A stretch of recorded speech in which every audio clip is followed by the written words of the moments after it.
Retrouvez tous nos contenus sur YouTube et sur les différentes plateformes. Et si vous voulez nous soutenir, un petit like nous aide beaucoup. Click, click. This is your Kodak moment.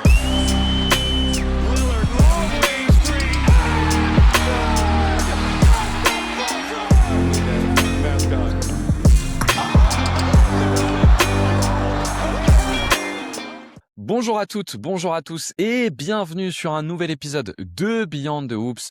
On se retrouve une nouvelle fois pour parler basket et en cette soirée électorale, ce qu'on enregistre dimanche soir, on espère que vous êtes allés voter, on va faire un nouveau focus sur une équipe. On va vous parler, ça y est, enfin, de la meilleure équipe de la Ligue, tout simplement. Et on est avec Jérém pour pouvoir parler, vous l'avez vu dans le titre, de OKC. Salut Jérém, comment ça va? Super content, voilà, super content de parler d'OKC. Moi, c'est une équipe que j'adore. Voilà, j'ai aucune rancœur, rien, tout va bien. Sérieux? Il n'y a pas Non, non, bah non, d'amertume, il n'y a rien? j'espère qu'une chose, c'est qu'on les élimine, mais enfin bon, voilà, Ah, moi je pensais que tu avais gardé une amertume un peu de l'année dernière quand même. c'était ironique, non, c'était ironique, t'inquiète. Ah, c'était ironique. T'inquiète. Pardon, j'ai pas compris la T'inquiète, ouais, vanne. non, je suis trop content. Ouais. Oui, effectivement. En plus, c'est une équipe. Par contre, pour de vrai, t'aimes bien parler de cette équipe. C'est toujours chouette de les regarder. Ouais, en vrai, c'est une équipe que je regarde beaucoup. Alors au début, il y avait un truc un peu malsain je regardais surtout en espérant qu'ils perdent et je préfère regarder leurs défaites. Mais en vrai, c'est vrai que c'est quand même une équipe qui est cool à voir jouer. Ouais. Puis c'est une équipe qu'on a quand même pas mal suivie au fur et à mesure du temps parce que je pense que depuis 3 ans, tu vois, si on prend le site et le podcast, allez, peut-être que Denver, on a fait plus de contenu sur Denver, mais sorti de Denver, je pense que c'est l'équipe sur laquelle on a fait le plus de contenu. Ouais, je pense, Moi ouais. particulièrement, je pense que c'est l'équipe sur laquelle j'ai fait le plus de contenu et on a vachement suivi leur évolution à la fois de style de jeu et évolution un peu dans le temps, quoi. Je pense qu'on a fait pas mal, ouais, d'OKC, de Denver, de Houston.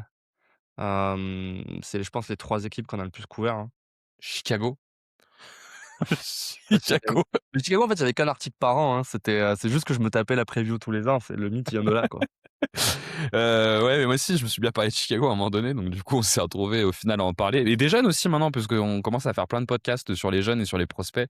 Bon, c'est pas une équipe, ça n'a rien à voir, ça me permet juste Ouais, de faire une ça petite n'a rien à pub voir. pour dire allez regarder l'épisode sur les jeunes et sur les prospects, puisque la March Madness, pour le coup, a commencé.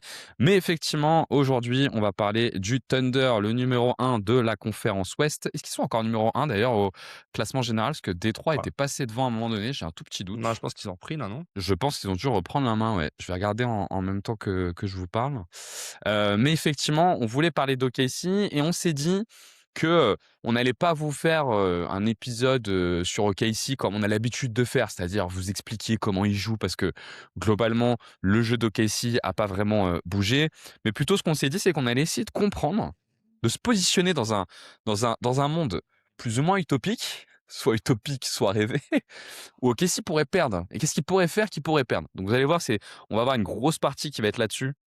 Quels sont les points faibles en fait qu'on peut identifier dans cette équipe? Mais avant ça, on va faire une espèce de petite mise à jour un peu des éléments qu'on a vus cette saison. Peut-être juste avant qu'on démarre, Jérémy, toi, quand tu positionnes OKC, est-ce que tu es sur un hyper favori? Est-ce que tu es sur une équipe qui te paraît battable? Ou est-ce qu'à l'inverse, tu es sur une équipe sur laquelle on en fait un peu trop, quoi? Ouais, bah là, en fait, on fait un peu le débat qu'on a depuis 1 an dans l'équipe en boucle à peu près toutes les 2 semaines. Ouais, c'est clair. Mais en fait, moi, ma vision, c'est que c'est une équipe dominante et c'est une équipe, dominante avec, pour ambition d'être une équipe dominante sur un temps long, donc ce qui est normalement la marque des très, très grosses équipes et assez paradoxalement, je les vois battables. Alors, si tu me demandes dans chaque série, je les verrais sûrement favoris dans chaque série, mais je pense pas qu'on est sur une équipe comme on a eu le cas un peu dans la période 2016, 2019 où tu avais l'impression que tous les ans, tu aurais, d'un côté les Cavs et de l'autre les Warriors et que les Warriors étaient vraiment indéboulonnables. Je pense pas que le Thunder soit dans cette catégorie-là et je pense que, ouais, c'est une équipe qui est dominante mais friable, et qui peut sur une série, tomber. Donc voilà. C'est vrai que dans l'équipe, il y a un peu 2 équipes. On va dire, pour reprendre juste les gens qui font le pod, ça va vous parler. Paul et moi, on est plutôt de l'équipe, en fait, ils sont très au-dessus et c'est un hyper favori. Peut-être moi encore plus que Paul, peut-être. Mmh. Et peut-être Matt, je sais pas exactement comment il le voit, mais toi et le reste de l'équipe, pour le coup, le reste de l'équipe est plus, ils sont battables. Benjamin, pour le coup, est Ouais. vraiment dans l'idée qu'ils sont battables. Il y a un peu les 2 écoles, quoi. Bah, je pense que en fait, il y a les playoffs de l'année dernière qui planent un peu au-dessus de cette avis. C'est-à-dire que l'année dernière, on était quand même tous d'accord pour dire: «Ils arrivent favoris». On était très étonnés de les voir aller en 7 contre Denver et dans la série contre Indiana, mine de rien, Bah, on pensait aussi dans les pronostics que ce serait une série assez rapide du type 4-1, 4-2 et on a encore eu un game 7 et je pense que ça vient de là. C'est de se dire que cette équipe, avec toutes les forces qu'elle a, on l'a quand même vu dans des schémas différents batailler pour aller au bout, quoi. Et je pense que le débat le plus récurrent de notre conversation, c'est est-ce que le 4-3 OKC Denver est représentatif de l'écart entre les deux équipes ou non? Ouais. Moi, je suis clairement dans l'équipe, il n'est pas du tout représentatif de l'écart entre les deux.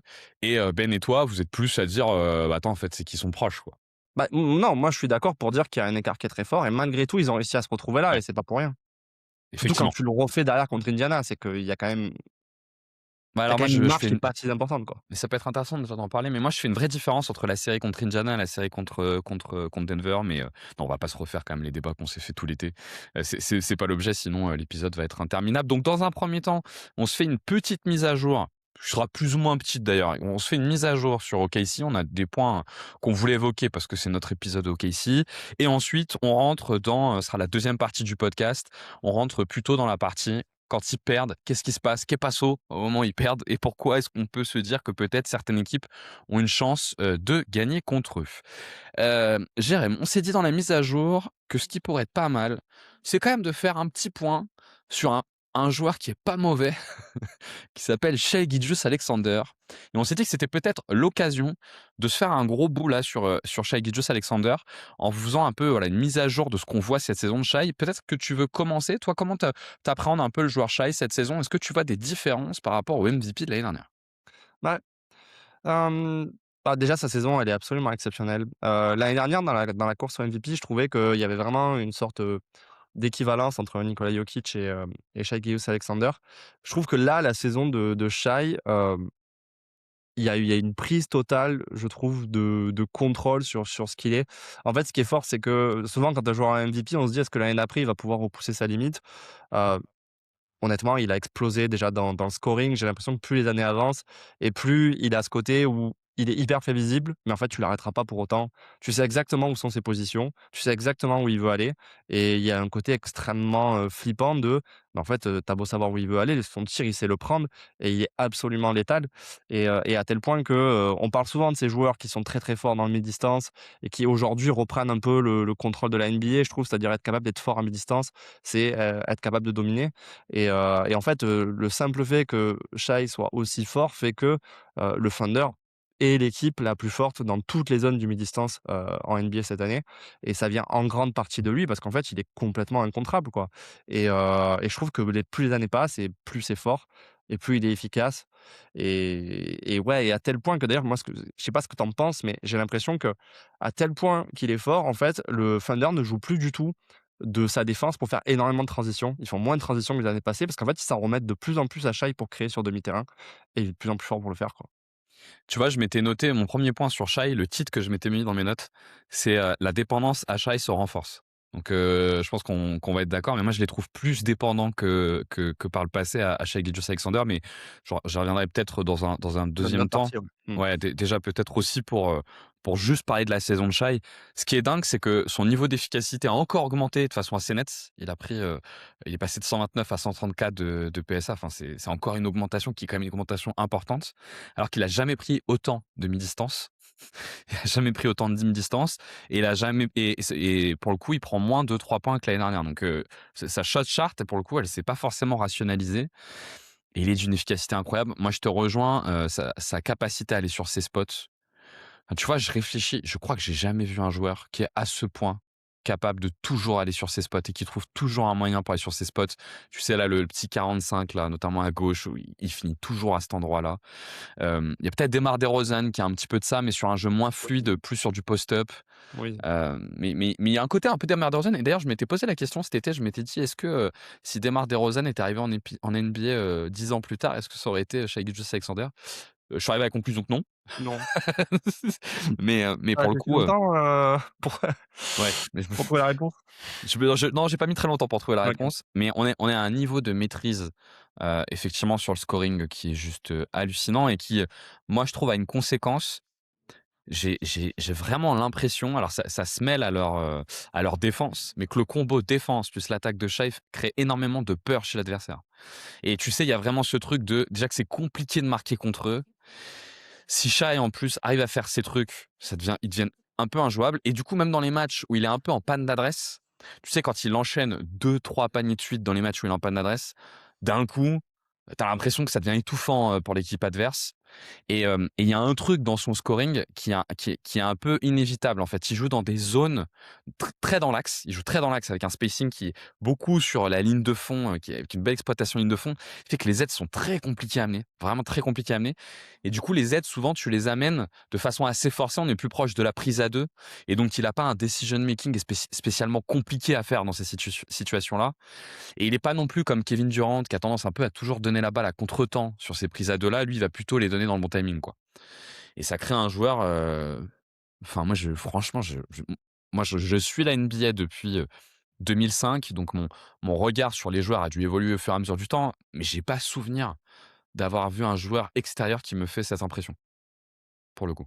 Donc toi, moi, sur le scoring, je suis d'accord que en fait, je sais pas, parce que là, tu me dis ça et j'ai pas spécialement réfléchi à la question, mais effectivement, dans le côté de maîtrise, en tout cas dans le niveau d'adresse qu'on voit, je trouve que dans les scoreurs un peu implacables auxquels on pensait avant, souvent c'était des joueurs qui étaient quand même plus grands, plus costauds et Mmh. et qui reposaient moins du coup sur le shot making. Et ensuite sur les joueurs qui reposaient énormément sur le shot making, bah, on a vu Stephen Curry qui était complètement surréaliste, pendant un temps, mais il y a quelque chose dans Shai qui est peut-être un peu plus dans la régularité et le fait qu'il s'appuie sur le mi-distance, il y a peut-être un peu de ça, c'est qu'il y a un côté moins, je prends feu ou j'ai des bas et c'est vrai que je pense que pour une équipe, c'est quand même un point de confort de savoir que tu peux t'appuyer sur cette arme, à répétition et après avoir justement, je pense que c'est un des enjeux aussi dont on va discuter après, c'est à quel point c'est reproductif dans les playoffs où généralement les défenses, sont sur des plans quand même plus personnalisés. Mais j'ai l'impression en tout cas que cette saison, ouais, il y a pas eu, pas vraiment eu de vrais gros matchs sans de Shai et c'est assez flippant, quoi. Bah, il a ses séries de 20 points là, qui est toujours pas terminée, Oui. qui traîne depuis 2 ans. Tout ça s'appuie sur un niveau de dribble qui est, mais élite. Il a un dribble qui Mmh. est tellement dingue, qu'effectivement ça lui facilite, beaucoup de choses. Mais moi je trouve que quand même la grosse, on va quand même en parler un petit peu. Pour moi le gros changement qu'il y a sur Shai, cette saison, le scoring a toujours été dingo, mais c'est le passing. Pour moi cette saison, on a presque une explosion de son passing, qui était jusqu'alors un passing en fait qui était un peu particulier parce que en gros, ce que Shai faisait bien, c'est sa création de décalage. Il créait tellement bien le décalage que finalement les passes qu'il avait à faire étaient pas si dures à faire que ça. Il avait juste la qualité de les faire. Tu vois, on pourrait faire une comparaison un peu avec Anthony Edwards, par exemple, qui parfois a un peu plus de mal à les faire dans le bon timing, mais qui lui aussi crée beaucoup d'écart. Et donc, créant beaucoup d'écart, en fait, tu même pas besoin d'avoir un niveau de manipulation de défense qui est spécialement élite pour avoir un playmaking qui est impactant. Moi, je trouve que cette saison, il a ajouté 2 choses à son playmaking qui font une vraie différence. Sur le pick and roll, moi je trouve qu'il y a une énorme progression sur le pick and roll et il sent maintenant vraiment bien, le pick and roll et c'est vraiment devenu un bon passeur de pick and roll, main droite, main gauche. C'est un des rares joueurs qui fait des passes main gauche sur le pick and roll, elles sont bonnes. Bonne passe avec rebond, il fait juste pas trop de lob, il est pas trop dans la passe alley-oop.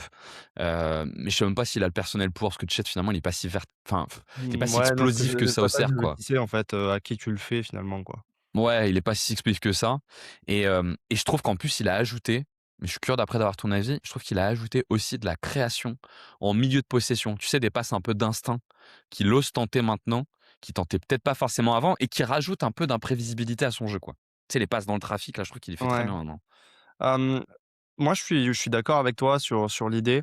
Je trouve effectivement que le plus gros changement, c'est aussi sur le playmaking. Là où je suis toujours un petit peu dubitatif sur ce genre de joueurs qui sont très, très, très, très forts sur le scoring, c'est à quel point justement ce playmaking provient de ça, tu vois? Un peu comme tu disais avec Edwards, il y a tel décalage qui sont créés que le playmaking forcément il est fonctionnel. Je suis d'accord avec toi que la variété des passes a changé, que, effectivement il y a moins de ce côté juste, je kick, sur le drive et par contre, oui, je me demande juste à quel point, tu sais, le même joueur avec un scoring beaucoup moins implacable serait un bon playmaker. Mais le fait est qu'il est enfin, il est à ce point, compliqué à défendre que, bah, forcément, tu vas laisser des espaces et le tout après pour ce genre de joueur, c'est de savoir, bah, saisir l'espace, saisir le timing de la passe et là-dessus, il a progressé, indubitablement et c'est là aussi pareil, j'ai hâte de voir les playoffs parce que je me dis à quel point l'année dernière où justement le jeu d'OKC devenait stérile quand tu lui bouchais vraiment bien, sur des stuns, notamment, l'entrée à la raquette, à quel point ces passes devenaient un peu, comment dire? manquer de fluidité et justement cette saison, qu'est-ce que ça donnera dans une série de playoffs, quoi? Oui, parce que pour le coup, dans la saison régulière, il y a un vrai gain de fluidité sur ces passes-là. On n'est pas sur un playmaker à la James Harden, hein, pour Ah non, reprendre non, non. un gros manieur de ballon. On n'est pas là-dessus, hein, on est plutôt sur un joueur qui fait vraiment de son scoring la base et qui construit un peu de playmaking autour. Mais effectivement, il y a, là où les passes étaient très latérales avant, c'était beaucoup des passes sur des kicks à 3 points, tu as raison, sur les stunts. Il est beaucoup allé chercher cette saison des passes à l'intérieur, Mmh. ce qui faisait beaucoup, ce que pour le coup, il faisait vraiment moins avant, et ça, c'est intéressant. Et tout en faisant ça, figure-toi qu'il n'a jamais aussi peu perdu la balle Perdu de la sa balle. carrière. Mmh. Son turnover percentage est au plus bas de toute sa carrière. Et c'est tout simplement le joueur en NBA qui perd le moins le ballon, chez les meneurs de jeu, pardon, qui perd le moins de ballons en comparaison de son usage. Chez les joueurs qui jouent plus de 15 minutes, il y a juste Tyus Jones qui perd un peu moins la balle, mais avec un niveau de prise de risque qui est au néant, et avec un temps de jeu qui est bien moindre. Et ça crée effectivement une situation. Ouais, on est face à un joueur qui est, enfin franchement, regarder Shai, c'est devenu une expérience, quoi. Enfin, c'est incroyable de le regarder jouer, et je sais qu'on en discute souvent tous les 2, et souvent tu me dis, «Putain, mais quand je le regarde jouer, il y a un truc qui fait, je vois pas comment on peut le contrer, quoi». Bah, ouais, en fait, c'est ce qu'on disait au début de toute façon. Il y a vraiment ce côté, tu beau savoir ce que je vais faire et ce que je veux faire, je vais y aller quand même et non, mais ouais, j'ai rien à dire de plus que je disais tout à l'heure, en fait, c'est vraiment ça, quoi. Juste petite stat, pour confirmer un peu, mais peut-être que tu voudras qu'on en reparle après. Sur la dépendance qu'ils ont à Shai, ils sont quand même à plus 8,5 d'offensive rating quand il est sur le terrain par rapport à quand il ne l'est pas. Et l'attaque d'OKC devient la 21e attaque NBA sur les séquences où il est pas sur le terrain. Et je Ouais. trouve que c'était déjà le cas l'année dernière, mais j'ai l'impression que cette année, c'est encore plus fort, et alors j'ai 2-3 éléments pour l'expliquer. Alors, il y a une J'ai corrélation à l'impression que faire quand même, je pense, assez évidente. c'est quoi pour toi la corrélation? Bah, déjà la corrélation, c'est que mine de rien, l'attaque, je trouve qu'elle reposait un peu sur 2 joueurs et qu'il y en a un qui a pas Ouais. joué de la saison, quoi, donc je pense que tu en reviens beaucoup plus à lui parce que généralement ce que tu Je parle fais de quand tu J-Dub, hein, pour le ouais, je deuxième parle de joueur, hein. J-Dub, ouais. Mmh mh. Quand tu pas un joueur comme J-Dub, c'est que du coup, tu vas essayer de répartir sur des joueurs et même si on va peut-être y revenir après, on a eu un peu l'émergence de d'AJ Mitchell, c'est quand même pas le même moteur et c'est quand même pas le même niveau de scoring et du coup, forcément, quand c'est ça, bah, tu en reviens toujours à ce que tu fais de mieux, c'est-à-dire avoir Shai et c'est vrai que c'est même pas rare sur des matchs, tu sais, où tu as l'impression que le match, il est presque plié, de le refaire rentrer quand même 2 minutes pour être sûr que là, le match, il est bien plié et de le faire ressortir dans le 4e quart-temps parce que finalement ton attaque elle repose, complètement sur lui et je trouve que ça se voit aussi quand tu regardes finalement les forces et les faiblesses de Shai, bah, en fait, c'est les forces et les faiblesses d'OKC quoi, offensivement donc Oui, c'est vrai. Ouais, ouais, c'est assez vrai, et peut-être d'ailleurs qu'on aurait pu imaginer l'année dernière, ils sont allés chercher moins de dépendance à Shai en développant, J-Dub, pour le coup. mmh, Moi, ça me permet d'aller sur le deuxième joueur sur lequel je voulais qu'on discute, sur lequel j'ai à la fois beaucoup de satisfaction, mais aussi un peu de déception. C'est que ils auraient pu aller chercher moins de dépendance en développant Chet, Jet. pour le coup, et bah, je suis curieux. Déjà, je suis curieux, toi, tu penses quoi de la saison de Chet? C'est quoi ton avis sur sa saison? Alors moi je vais être peut-être en décalé de tout le monde mais en fait, quand je vois par exemple le salaire que va toucher, Chet l'année prochaine et que je vois son utilisation, je me dis: «Je comprends pour l'avenir de l'équipe de l'avoir re-signé», mais je suis presque à me dire: «Mais en fait, ça n'a presque aucun sens, quoi». C'est-à-dire qu'il est pas spécialement responsabilisé, je trouve, balle en main. Donc il a beaucoup, soit de création en deuxième voire troisième maillon de chaîne et après il récupère un peu ce que, bah, finalement, ce que la défense lui laisse et je trouve ça presque un peu triste parce que comme on disait, il y a pas eu de J-Dub de la saison et au final, Chet, il est, ouais, moi je trouve que en fait, tu arrives pas à avoir le potentiel offensif qu'on a pu voir ou qu'on nous a vendu parce que, bah, bof, quoi. Sachant que probablement, il le paye aussi pour la défense, ce que tu Non, mais évidemment. Mais le truc, c'est que la défense est exceptionnelle presque sans lui, tu vois? Donc c'est vrai que tu te dis non, mais je comprends. Moi, je comprends je comprends ce que tu veux dire, et effectivement, moi, c'est un peu ma déception sur la saison. Alors, Chet fait clairement une une bonne bonne saison. saison, hein. Mmh. Et il est sur, la progression qu'il a entamée depuis 2 ans. L'efficacité a quand même pas mal augmenté, hein. Il était à 119 de PSA, il était à 1,19 points par tir tenté, il est passé à 1,28, donc c'est quand même une vraie augmentation, et moi je pense que ça peut s'expliquer par 2 choses. La première, c'est qu'il s'est quand même vachement rapproché du cercle. Il se trouve que Hartenstein a été pas mal absent cette saison, Mmh. et on voit qu'OKC a cherché à développer un jeu un peu moins dépendant du five out, et donc on a parlé de la progression au passing de Shai, elle est aussi liée au fait qu'il joue plus de pick and roll avec Chet qu'il n'en jouait par le passé. Ouais. ce qui a rapproché Chet du cercle. Et on se rend compte quand même que c'est un rollman. C'est pas un très bon poseur d'écran, mais il est peut-être meilleur poseur d'écran quand même que Wemby, par exemple. Oui, mais il a pas les mêmes atouts derrière, donc bon. Il a pas les mêmes atouts, c'est vrai. Mais par contre, c'est un rollman assez rapide. Il arrive quand même vite à aller au cercle et Oui. mine de rien, il est quand même pas mal quand il récupère la balle à 2-3 mètres du cercle pour quand même aller finir. Tu vois qu'il y a une agilité qui est quand même supérieure à la moyenne, quoi. Non, non, mais c'est pour ça, je pense qu'il y a un potentiel effectivement qui est supérieur à la moyenne, mais c'est vrai que du coup, offensivement, j'ai presque plus l'impression de me dire qu'on est un joueur plus proche. Alors c'est triste parce qu'effectivement, il y a cette comparaison à Wemby qui va lui coller toute sa carrière, mais je trouve qu'on est plus proche d'un Evan Mobley, tu vois, Ouais. que d'un Wemby et c'est vrai que oui, il y a des progrès, c'est juste que en fait, là, il arrive à un stade où mine de rien, c'est sa 4e saison, même s'il y a eu une saison blanche et c'est vrai que tu t'attendais peut-être à un peu plus de sa part. Donc oui, tu vois des progrès, il est plus efficace. Effectivement, l'absence d'Hartenstein fait qu'il s'est rapproché du cercle. Il est meilleur au rebond aussi, je trouve et c'était un peu une faiblesse de son jeu. Mais globalement, ouais, je me dis, en fait, ça pose presque la question de quelle est vraiment la construction d'avenir pour OKC? Parce que tu as l'impression que finalement le seul truc enfin, il y a 2 choses qui sont indispensables à OKC, je trouve, c'est Shai et la profondeur d'équipe, plus que finalement un deuxième joueur derrière Shai, quoi. Alors que parfois, il faut aussi être un peu prudent avec pour le coup, avec ses impressions générales, parce qu'il se trouve que pour le coup, sur le on-off, il a un meilleur on-off que Shai, par exemple, sur la Ouais, saison. oui, Parce que le d'accord. cumul de Mais l'impact défensif et offensif, alors que pour le coup, il y a des bons remplaçants. Donc il y a même pas l'argument, tu vois, de dire que les remplaçants derrière sont pas bons, parce que pour le coup, que ce soit Jalen Williams ou Hartenstein, les moments où il est là, enfin, ils arrivent quand même à trouver une forme de fonctionnalité, quoi, non, mais pour en le fait, mais le truc, c'est qu'en fait, OKC a une fonctionnalité un peu sur tous les modes. C'est-à-dire que même quand, Chet est absent et que Hartenstein était absent, ils arrivaient finalement à trouver défensivement un équilibre sans eux avec ouais. juste Jalen Williams, sur le poste de pivot et c'est vrai que là-dessus, moi, je trouve que c'est ça qui est assez impressionnant et qui fait que j'ai du mal à me projeter dans l'avenir de cette équipe parce que j'ai l'impression qu'ils sont plus dépendants à cette hyper profondeur, qu'ils ont aujourd'hui que vraiment à la présence d'un deuxième joueur, quoi. Alors, il se trouve que sur la saison de Chet, on parle du fait qu'il y a une augmentation de l'efficacité qui est liée à l'utilisation du pick and roll, où il est plus impliqué. Moi, je trouve quand même qu'il y a des flashs intéressants sur le face-up et sur l'isolation, où tu vois qu'il y a un shot making à développer. J'ai regardé sur les stats, il a 1,15 points par possession sur le post-up, par exemple, tu vois, ce qui est assez intéressant. Sur le drive, je crois que je regardais, il a 53% ou 54%.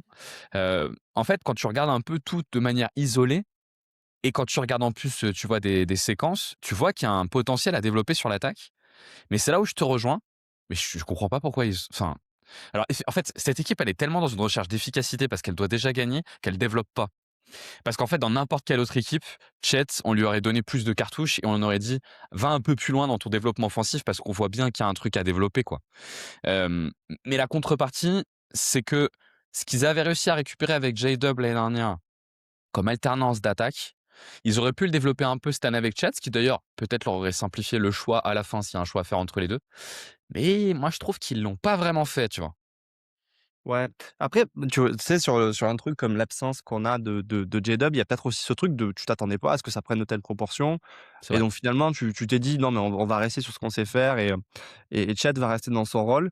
Mais c'est vrai que moi ça me dérange un petit peu, tu sais, c'est quand on commence à dire: «Ouais, il y a des flashs de, il y a des flashs de ça». Ça veut mine de rien, tu vois, le mot dans sa sémantique, il veut quand même dire qu'on le voit trop rarement, voire qu'on le voit une fois et qu'on se dit: «Ah beh, je l'ai vu une fois donc ça veut dire que». Mais c'est vrai que ouais, je reste un peu sur ma faim et même si la défense est exceptionnelle et si enfin, tu vois, aujourd'hui, c'est quand même un joueur qui approche des 20 points par match, hein, donc Ouais, il tu a vois, on est 17, quand hein, même il est quand même un cran en dessous, hein, il a 17 ans. ouais, c'est ça, mais bon, tu un panier, quoi, tu vois?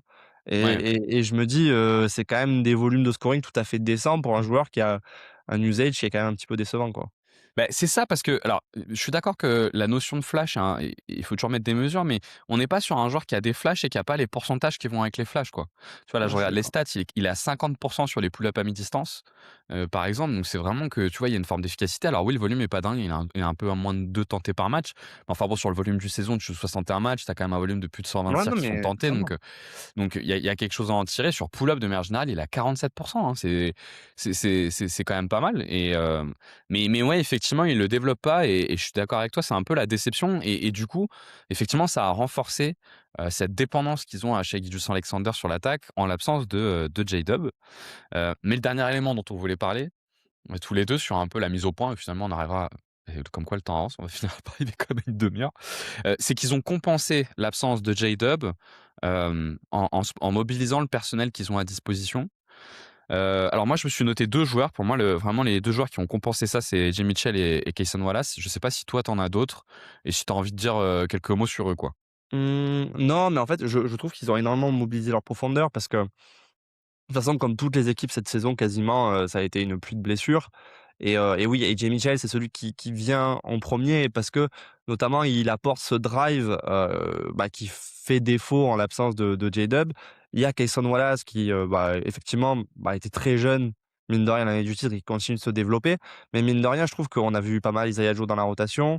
Moi, je suis toujours très fan quand même de Wiggins offensivement. Je trouve que c'est un joueur qui est assez surprenant parce que je le trouve très complet et en fait, ouais, ils ont une profondeur auquel ils font appel et qui font que finalement les absences, elles sont passées un petit peu, à la trappe. On les a pas vraiment senties passer mais sinon oui, clairement je pense que la révélation de cette année sur les extérieurs, c'est clairement AJ Mitchell, ouais.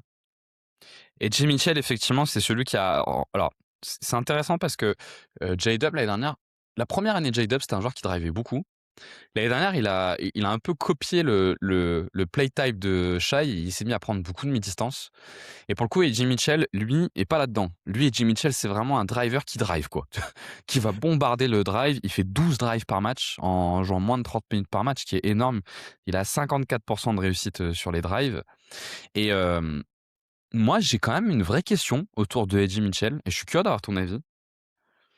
Est-ce que vraiment alors bon, il y a un truc, c'est que J-Dub est un défenseur, moi je trouve qu'en forme, c'est peut-être même le meilleur défenseur de la ligue sur ligne extérieure, J-Dub, donc forcément ça à prendre en compte. Est-ce que AJ Mitchell est vraiment un moins bon attaquant que J-Dub? Moi Bah, je j'adore pense l'attaque d'AJ Mitchell, hein. j alors moi j'aime beaucoup l'attaque d'AJ Mitchell, mais j'ai quand même l'impression que sur le shot making, J-Dub était arrivé à un niveau qui commençait quand même à être très solide et que Mitchell n'a pas encore et n'aura peut-être jamais. Moi, ma vraie question, c'est en fait, enfin, vu le niveau de Shai cette saison, est-ce que tu poses pas la question de finalement, est-ce que ça vaut le coup d'avoir 3 contrats max? Ouais. Sachant qu'on a aussi le cas de Chet dont on a parlé avant et est-ce que finalement J-Dub est absolument indispensable, pour cette équipe d'OKC qui va de toute façon devoir à un moment donné faire des choix, Faire quoi? des choix, ouais. Bah, ouais, je suis assez d'accord parce que moi, je trouve que le combo AJ Mitchell, Cason Wallace, pour le coup, leur a apporté une forme de stabilisation de l'attaque autour de Shai. Alors même quand bien même on dit qu'ils sont hyper dépendants de Shai. Bah, enfin bon, ils sont aussi hyper dépendants de Shai parce que comme tout joueur qui est à ce point incroyable, tu Oui, t'en deviens voilà, ouais. dépendant, hein. C'est aussi lié à ça. Au final, ouais, effectivement, je trouve que l'absence de J-Dub, c'est pas tant fait ressentir que ça sur la partie attaque. Donc tu as AJ Mitchell qui est un superbe driver. Et moi, j'adore Cason Wallace. Moi, franchement, je suis fan de Cason Wallace. Déjà, je trouve le défenseur est dingue et je trouve que même quand Shai est pas là, le créateur est pas si mal, hein. Bah, ce que C'est pas j'allais dire, évident, mais c'est qu'en c'est fait, pas le si mal, hein. potentiel, il est très cool sur le côté, prise de balle, donc balle en main, quoi. C'est-à-dire que tu as un Clairement, ouais. autre meneur de jeu qui est déjà dans le 5 de départ, mais que tu peux utiliser au relais de Shai et on l'a vu dans certaines situations aussi avoir un autre, entre guillemets, «playmaker» à côté d'une très grosse star. Ça permet aussi d'écarter un peu la défense, en tout cas d'éviter que la défense fasse un focus complet sur Shai Gilgeous-Alexander, donc ça peut être intéressant dans un contexte de play-off, quoi. Et il a notamment été très impressionnant dans les matchs où Cason Wallace où Shai, pardon, était absent, où vraiment, où là, du coup, sa responsabilisation était différente et il a sorti quelques performances qui étaient vraiment impressionnantes. Et moi, je trouve que c'est pas tant son shot making qui est impressionnant, c'est vraiment sa qualité de gestion, qui est excellente et qui en fait un bon joueur de pick and roll et Ouais. il perd très peu le ballon et bah, c'est assez intéressant. Je sais pas dans quelle mesure c'était très compatible avec le jeu de Shai, mais c'est assez intéressant et effectivement, on se posera peut-être la question à la fin, mais ça peut poser la question de l'intérêt à terme de garder J-Dub. Peut-être il y a un dernier élément juste, sur la saison donc on peut rapidement évoquer. Je sais pas si toi tu l'as senti? Là, je trouve que là où Degno l'année dernière, c'était particulièrement vrai dans les playoffs, faisait toujours des choix portés Défensif. défense. Cette année, il a commencé à faire des choix un peu portés spacing quand même. Ouais Ça se traduit notamment par le temps de jeu, d'Isaiah Joe. et l'arrivée de Jaren McCain, hein. Et l'arrivée de McCain, oui, tout à fait, ouais, tu raison, ouais. Qui est pas tant Ouais, sur le spacing, qui est peut-être même plus sur la création, ouais. McCain, mais tu raison, oui, tout à fait raison, ouais. Non, mais c'est en fait, c'est des choix pro-offensifs, quoi. C'est-à-dire que contrairement à l'année dernière où tu avais l'impression qu'il voulait toujours une forme un peu ultime, de rotation défensive, bah, là, il a l'air prêt, on verra en play-off, mais il a l'air prêt effectivement à faire des choix en faveur de l'attaque et je trouve que alors plus récemment que sur la première partie de saison, mais plus récemment, on a une version quand même plus offensive d'OKC. Et notamment dans les matchs où on n'avait pas Hartenstein, je trouvais que la version actuelle d'OKC était quand même beaucoup plus tournée vers l'attaque, notamment dans les gros matchs qu'on a eu face à certaines équipes. Clairement, on a vu des rencontres où OKC gagnait par une attaque, quoi. Et oui, oui, Isaiah Joe en fait partie. Je trouve que chaque fois, je remets sur la table, mais Aaron Wiggins, mine de rien, c'est un joueur de rotation que tu peux utiliser dans ce contexte-là. Bien sûr, l'arrivée de Jaren McCain, en tant que ball handler, hein, au relais de Shai, qui, je trouve, a été excellent depuis qu'il est là, quoi. J'ai l'impression qu'avec Aaron Wiggins, il aime pas. Enfin, il a un peu plus à tâtons avec Aaron Wiggins qu'Isaiah Joe. Et je pense que c'est parce qu'il se dit. Parce que les défenseurs sont à peu près de même niveau. Je pense même moi, je trouve que même qu'Isaiah Joe est peut-être un meilleur défenseur qu'Aaron Wiggins. OK. Je suis pas un grand fan de la Ouais, défense ça va. d'Aaron Wiggins. Oui, non, c'est pas un Aaron mauvais. Wiggins, c'est un attaquant plus complet, mais il a pas le truc. Isaiah Joe, il te met du spacing vraiment élite, quoi. Et En fait, Wiggins, il y il en a a un pas qui est ça. beaucoup plus off-ball que l'autre. Ouais. Vraiment, Isaiah Joe, c'est vraiment, effectivement ce mec qui te crée du spacing par lui-même. Aaron Wiggins, c'est quand même un joueur qui va même avoir envie de la balle, en fait, pour créer des shots avec. Mais c'est un super joueur avant dans le contexte de playoff, parce que je sais pas si tu te rappelles l'année dernière, mais contre Denver, il enclenche des runs quand même, Aaron Wiggins, dans le peu de temps qu'il a. Donc c'est vrai que moi, ce que je trouve fabuleux avec cette équipe, de toute façon, c'est que c'est peut-être l'équipe prétendante au titre la plus profonde dont je me souvienne, quoi. Enfin, tu un nombre de joueurs utilisables, même sur des petites séquences, qui est quand même assez impressionnant, quoi. Et puis en plus, qui viennent avec des profils différents. En fait, le truc qui est cool avec Aaron Wiggins, c'est que si jamais tu as envie de faire de chasser des mismatchs, tu peux pas sur Aaron Wiggins. Or, tu peux le faire sur Isaiah Joe, mettre le moins bon défenseur. Tu peux pas sur Aaron Wiggins parce que sur du main à main, il va être capable d'attaquer le cercle et Ouais. c'est trop problématique. Et effectivement, ils ont cette flexibilité qui fait une grosse différence. Est-ce que tu voyais d'autres trucs, toi, que tu voulais évoquer sur la saison de Casey, un peu les changements ou les choses nouvelles qu'on y voit? Non, je dirais pas, je dirais pas de changement. Je l'ai dit vite fait sur Shai, mais c'est vrai que j'étais étonné de les voir beaucoup moins tourner vers la transition. Pourtant, ils sont toujours à leur top 2 dans le nombre de turnovers, donc de pertes de balles générées. Ils sont juste devancés, il me semble, par Détroit. Mais par contre, c'est vrai qu'ils mettent beaucoup moins de points. Il y a une moins grosse fréquence de transition dans leur jeu. Et bon, moi, je l'ai expliqué effectivement par ce côté. De toute façon, on se remet beaucoup vers Shai et son attaque sur demi-terrain. Mais je trouve que c'est un point marquant parce que ça les fait passer un peu presque dans la deuxième partie de tableau, dans le domaine, quoi. Alors que bon, on sait que quand bien même tu es une équipe très efficace sur demi-terrain, tu n'atteins jamais les niveaux d'efficacité de la transition. Exactement. Alors, ils sont encore plus efficaces que l'année dernière sur transition, hein. Ils sont à 1,2 points par possession contre, je crois, 1,17 l'année dernière. Mais par contre, c'est vrai que la fréquence est beaucoup amoindrie et c'est étonnant parce que leur défense est toujours aussi étouffante, quoi. Mais ça peut valoir le coup de monter un peu ton volume de transition, même si tu perds un peu en efficacité, parce que de toute façon, c'est plus efficace que du jeu, Ah oui, que du vraiment. jeu, que du jeu demi-terrain, quoi. Effectivement, c'est ce qu'ils pourraient essayer d'aller chercher. Mais finalement, leur saison, elle est un peu étonnante parce que c'est une vraie saison de gestion qu'ils font. Ils ont gagné un nombre de matchs où ils reposent des joueurs. Enfin, franchement, depuis le All-Star Game, même un peu avant le All-Star Game, ils sont sur une espèce de rotation de joueurs qui sont au repos entre Hartenstein, Chet, J-Dub et Shai. Après, c'est des Euh, vraies blessures, hein. Je veux dire, J2, peut-être qu'ils prennent le temps pour qu'il revienne, mais mine de rien, cette blessure l'a fait chier toute la saison. sur Et J-Dub, je suis on le voit d'accord. même sur son tir, hein. Je veux dire, lui-même se plaint sur le fait que le tir à 3 points, c'est devenu compliqué. Donc, je Sur pense que c'est J-Dub, pas que oui. de la Sur les gestion. trois autres, j'ai l'impression que c'est plus de la gestion. Comme Hartenstein, peut-être qu'il y a un peu de la vraie Après ça, blessure, il en mais a pas mal aussi, hein. Je pense pas que ce soit que de la gestion. En fait, je pense quand même que, comme beaucoup, ils subissent une avalanche de blessures et ils doivent faire avec, quoi. OK. C'est vrai que, en tout cas, ce qui est sûr, c'est que ils ont réussi à gagner pas mal de matchs où, par exemple, il y avait que Shai ou que Chet, Ouais. qui étaient disponibles et ça va pas trop empêcher de gagner ces matchs-là. Mais par contre, on a vu aussi, des séquences cette saison où ils perdaient des matchs, voire ils enchaînaient des défaites avec, il me semble, et peut-être qu'il te semble aussi, quelques formes de récurrence. Mmh. Qui nous a fait nous dire que ça serait intéressant du coup de faire cet épisode sur comment battre OKC, vu que certaines équipes y arrivent, notamment une qui arrive un petit peu plus que les autres. Euh, Peut-être, attends, juste il y a un dernier truc, mais c'est juste pour conclure sur ce qu'on n'a pas dit cette saison. On n'a pas dit quand même que quand J-Dub jouait, il était pas bon.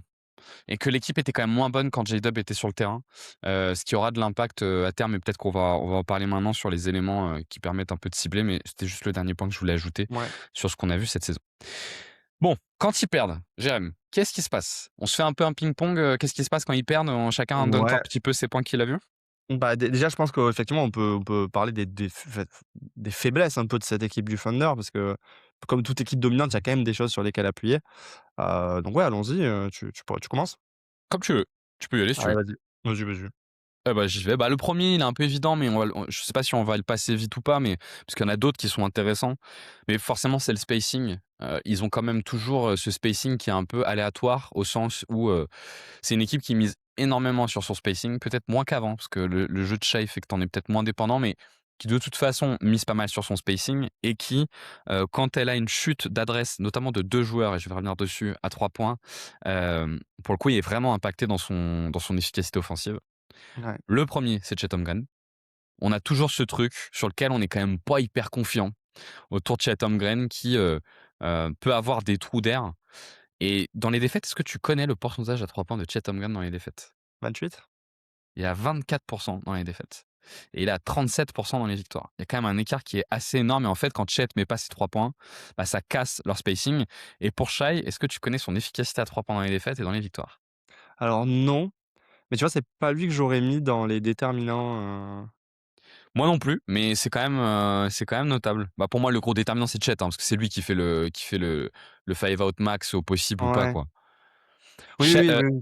Shai, il passe de 41% dans les victoires, ce qui est quand même vraiment énorme, hein. Le Saligo, il tourne quand même à 41% à 3 points et sur la saison, il est à 39, hein, et il est à OK. 30% dans les défaites. Il y a quand même une grosse baisse aussi dans les défaites et en fait, souvent, ce qu'on voit dans ces défaites-là sur le spacing, c'est que quand leur spacing tombe, tu as l'impression que leur shot making tombe un peu avec.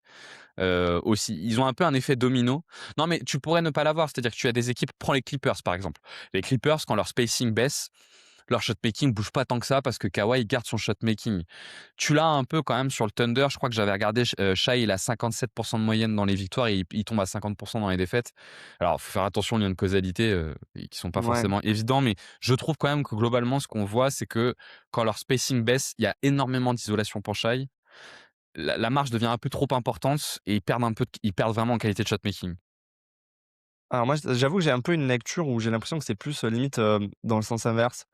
C'est-à-dire qu'en fait, j'ai l'impression que OK. quand les choses se compliquent dans toute la partie, drive, jeu de mi-distance, parce que des équipes sont équipées pour les emmerder là-dessus, ou parce que, bah, il y a des soirées sans aussi, j'imagine, heu, ils s'en remettent beaucoup au tir à 3 points et le problème, c'est que leur tir à 3 points, c'est pas forcément un tir à 3 points direct de création où ça va finir dans le corner.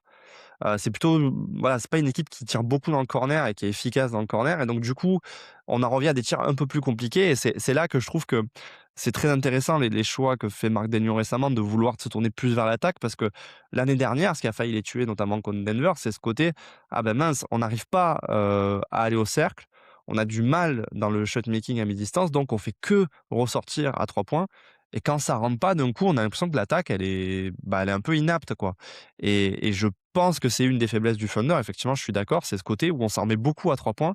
Sauf que l'année dernière, il y avait cette volonté toujours d'avoir une défense qui était optimale et donc tu avais des Alex Caruso et donc tu avais des Lou Dort et donc tu avais les problèmes de Chet Holmgren et ça faisait beaucoup de joueurs qui n'arrivaient pas à rentrer de tir dans une série qui, du coup, c'est, je pense, enlisée à cause de ça, quoi.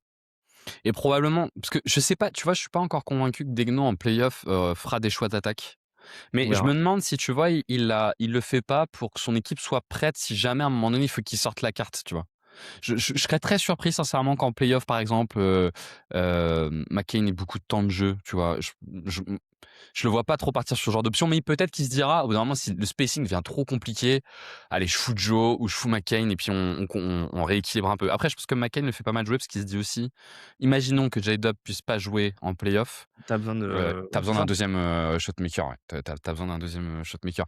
Mais toutes les équipes, elles font un peu le même schéma quand même. C'est-à-dire qu'elles choisissent tous à peu près de laisser Chet ouvert. Et elles font le choix de la protection de cercle pour pas se faire mitrailler sur les drives de Shai, parce que sinon tu te fais mitrailler.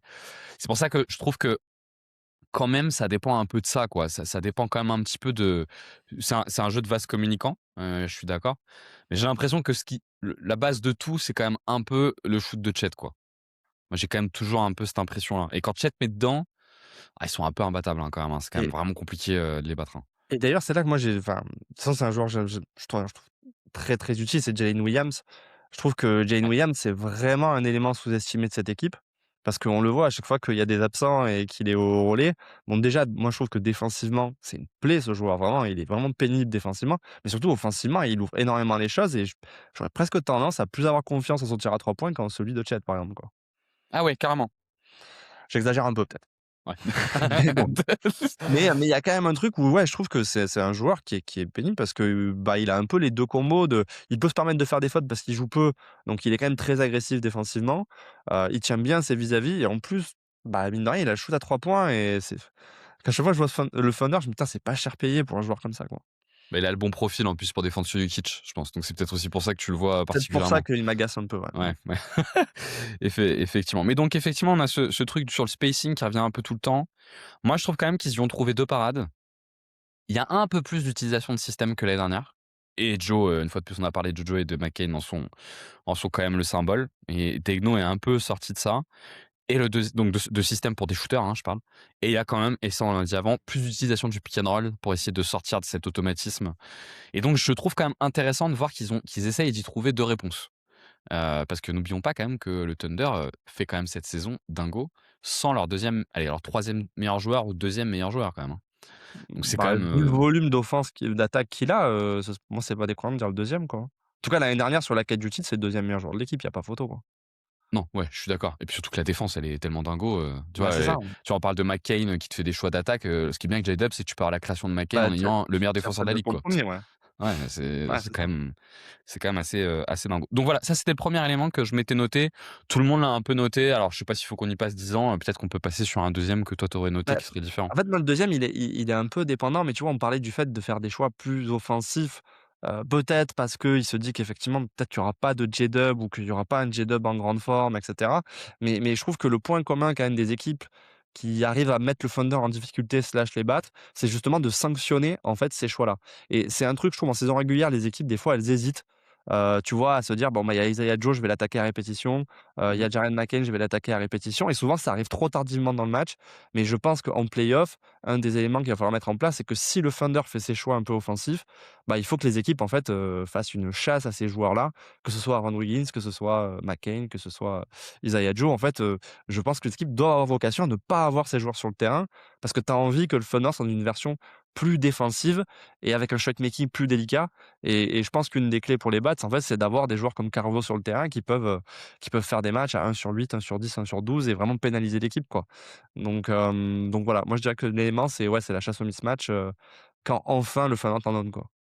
Sachant que moi, je trouve qu'ils ont pas non plus tant de joueurs hyper ciblables que ça. C'est pour ça que McCain, Non. je suis curieux de voir s'il va vraiment le faire jouer parce que ça me paraît être le premier que Degno fait jouer qui est vraiment un joueur ciblable. Moi, sincèrement, Isaiah Joe, j'aime bien la défense, hein. Bah, honnêtement quand, tu as enfin selon les rotations que tu as, si tu as, Shai, Dort, J-Dub, c'est lui que tu vas aller cibler et je Évidemment. trouve qu'effectivement, je suis d'accord, des 3 que j'ai dit, c'est celui qui a la meilleure défense. Aaron Wiggins aussi, c'est assez compliqué et pareil, je trouve qu'il a tellement cette capacité sur une bonne séquence, mine de rien, à faire, bah, exploser l'attaque du Thunder qu'en fait, tu veux vraiment que ces joueurs ne jouent pas, quoi. Ouais, ouais, effectivement.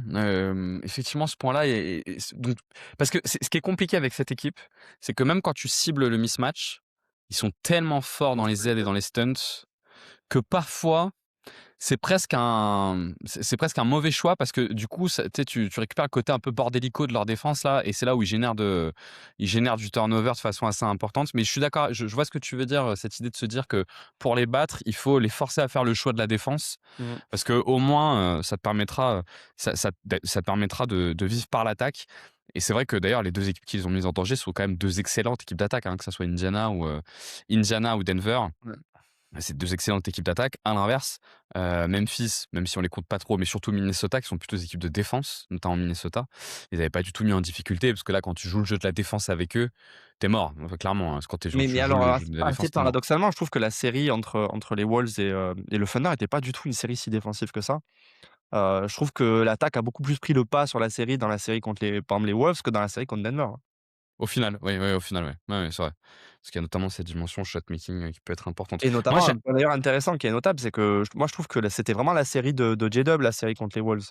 Je trouve que c'est enfin, tu vois, c'est celui qui a vraiment fait la différence entre une série qui aurait pu durer et une série qui s'est éteinte assez rapidement. Donc, ça, c'est quand même un point à surveiller, c'est effectivement l'état de santé de J-Dub, il je faut serais voir un un peu peu ce inquiet à que la ça place du donne. Thunder, quoi. Moi, un peu dans le prolongement de ce que tu évoques, j'ai un point qui me paraît absolument central quand tu joues le Thunder. C'est il faut que ton jeu, structurellement, évite la première ligne de pressing. Et donc, que on avait pas mal parlé, tu sais, dans la vidéo sur Kessler, cette question du point de pression sur l'attaque. Il faut que ton point de pression sur la défense, ça soit pas ton meneur de jeu ou ton porteur de balle extérieur. Parce que là, ils sont vraiment dans des chaussons. Ce qu'on avait vu avec Indiana l'année dernière, qu'on a revu un peu cette saison sur certains matchs, quand tu accélères le jeu, que tu arrives à accélérer le jeu parce que tu es une équipe qui maîtrise bien le jeu accéléré, ça te permet d'éviter cette première zone de pression et c'est pas mal. La deuxième, c'est quand tu arrives à faire en sorte que ton point de pression il soit plutôt autour d'un intérieur. Notamment ce que les Spurs ont particulièrement bien su faire cette saison en mobilisant Victor, Mmh. ou que Denver aussi a su faire avec Jokic. Ouais, mais alors tu vois, je trouve qu'il y a aussi un côté un peu compliqué, c'est que c'est très, très dur, par exemple, et là c'est le cas de Denver, hein, de jouer vraiment au poste contre cette équipe. Parce que les aides sont tellement, un peu chaotiques Ouais. qu'en fait, c'est difficile de créer, tu sais, une sorte de pattern où tu vas anticiper d'où va venir l'aide et moi, l'inquiétude, par exemple, que j'ai en tant que fan de Denver, c'est putain le niveau de perte de balle qu'a Jokic en ce moment. Je me dis: «Bah, ça risque d'être très, très compliqué» et d'ailleurs tout le monde imite un peu, le schéma défensif maintenant du Thunder avec, cette énorme agressivité sur le porteur de ballon et les aides qui arrivent un petit peu, de tout angle, quoi. Donc je en fait, ouais, je sais pas s'il y a un endroit idéal pour attaquer cette équipe, quoi, hein, Bah, je franchement, trouve que ce que les Spurs font mieux que Denver, c'est que, structurellement, quand tu joues les Spurs, ton attention va être sur Victor et eux, ouais. ils le font beaucoup plus par du mouvement Oui, voilà, que effectivement oui, de jeu post des flare screens, des c'est entries, ça enfin des pardon, des et parce ouais, qu'il y des a entries, plus aussi de jeux face au panier de la part des de elbows là. Victor donc Exactement et ça marche pas mal mais je trouve que c'est quand même un point important contre eux parce que, enfin, même si ils sont moins défensifs peut-être que l'année dernière, bah, ça reste quand même, moi, je trouve leur 1re source de victoire, hein. C'est qu'ils ils sont explosent quand la même, ligne arrière adverse.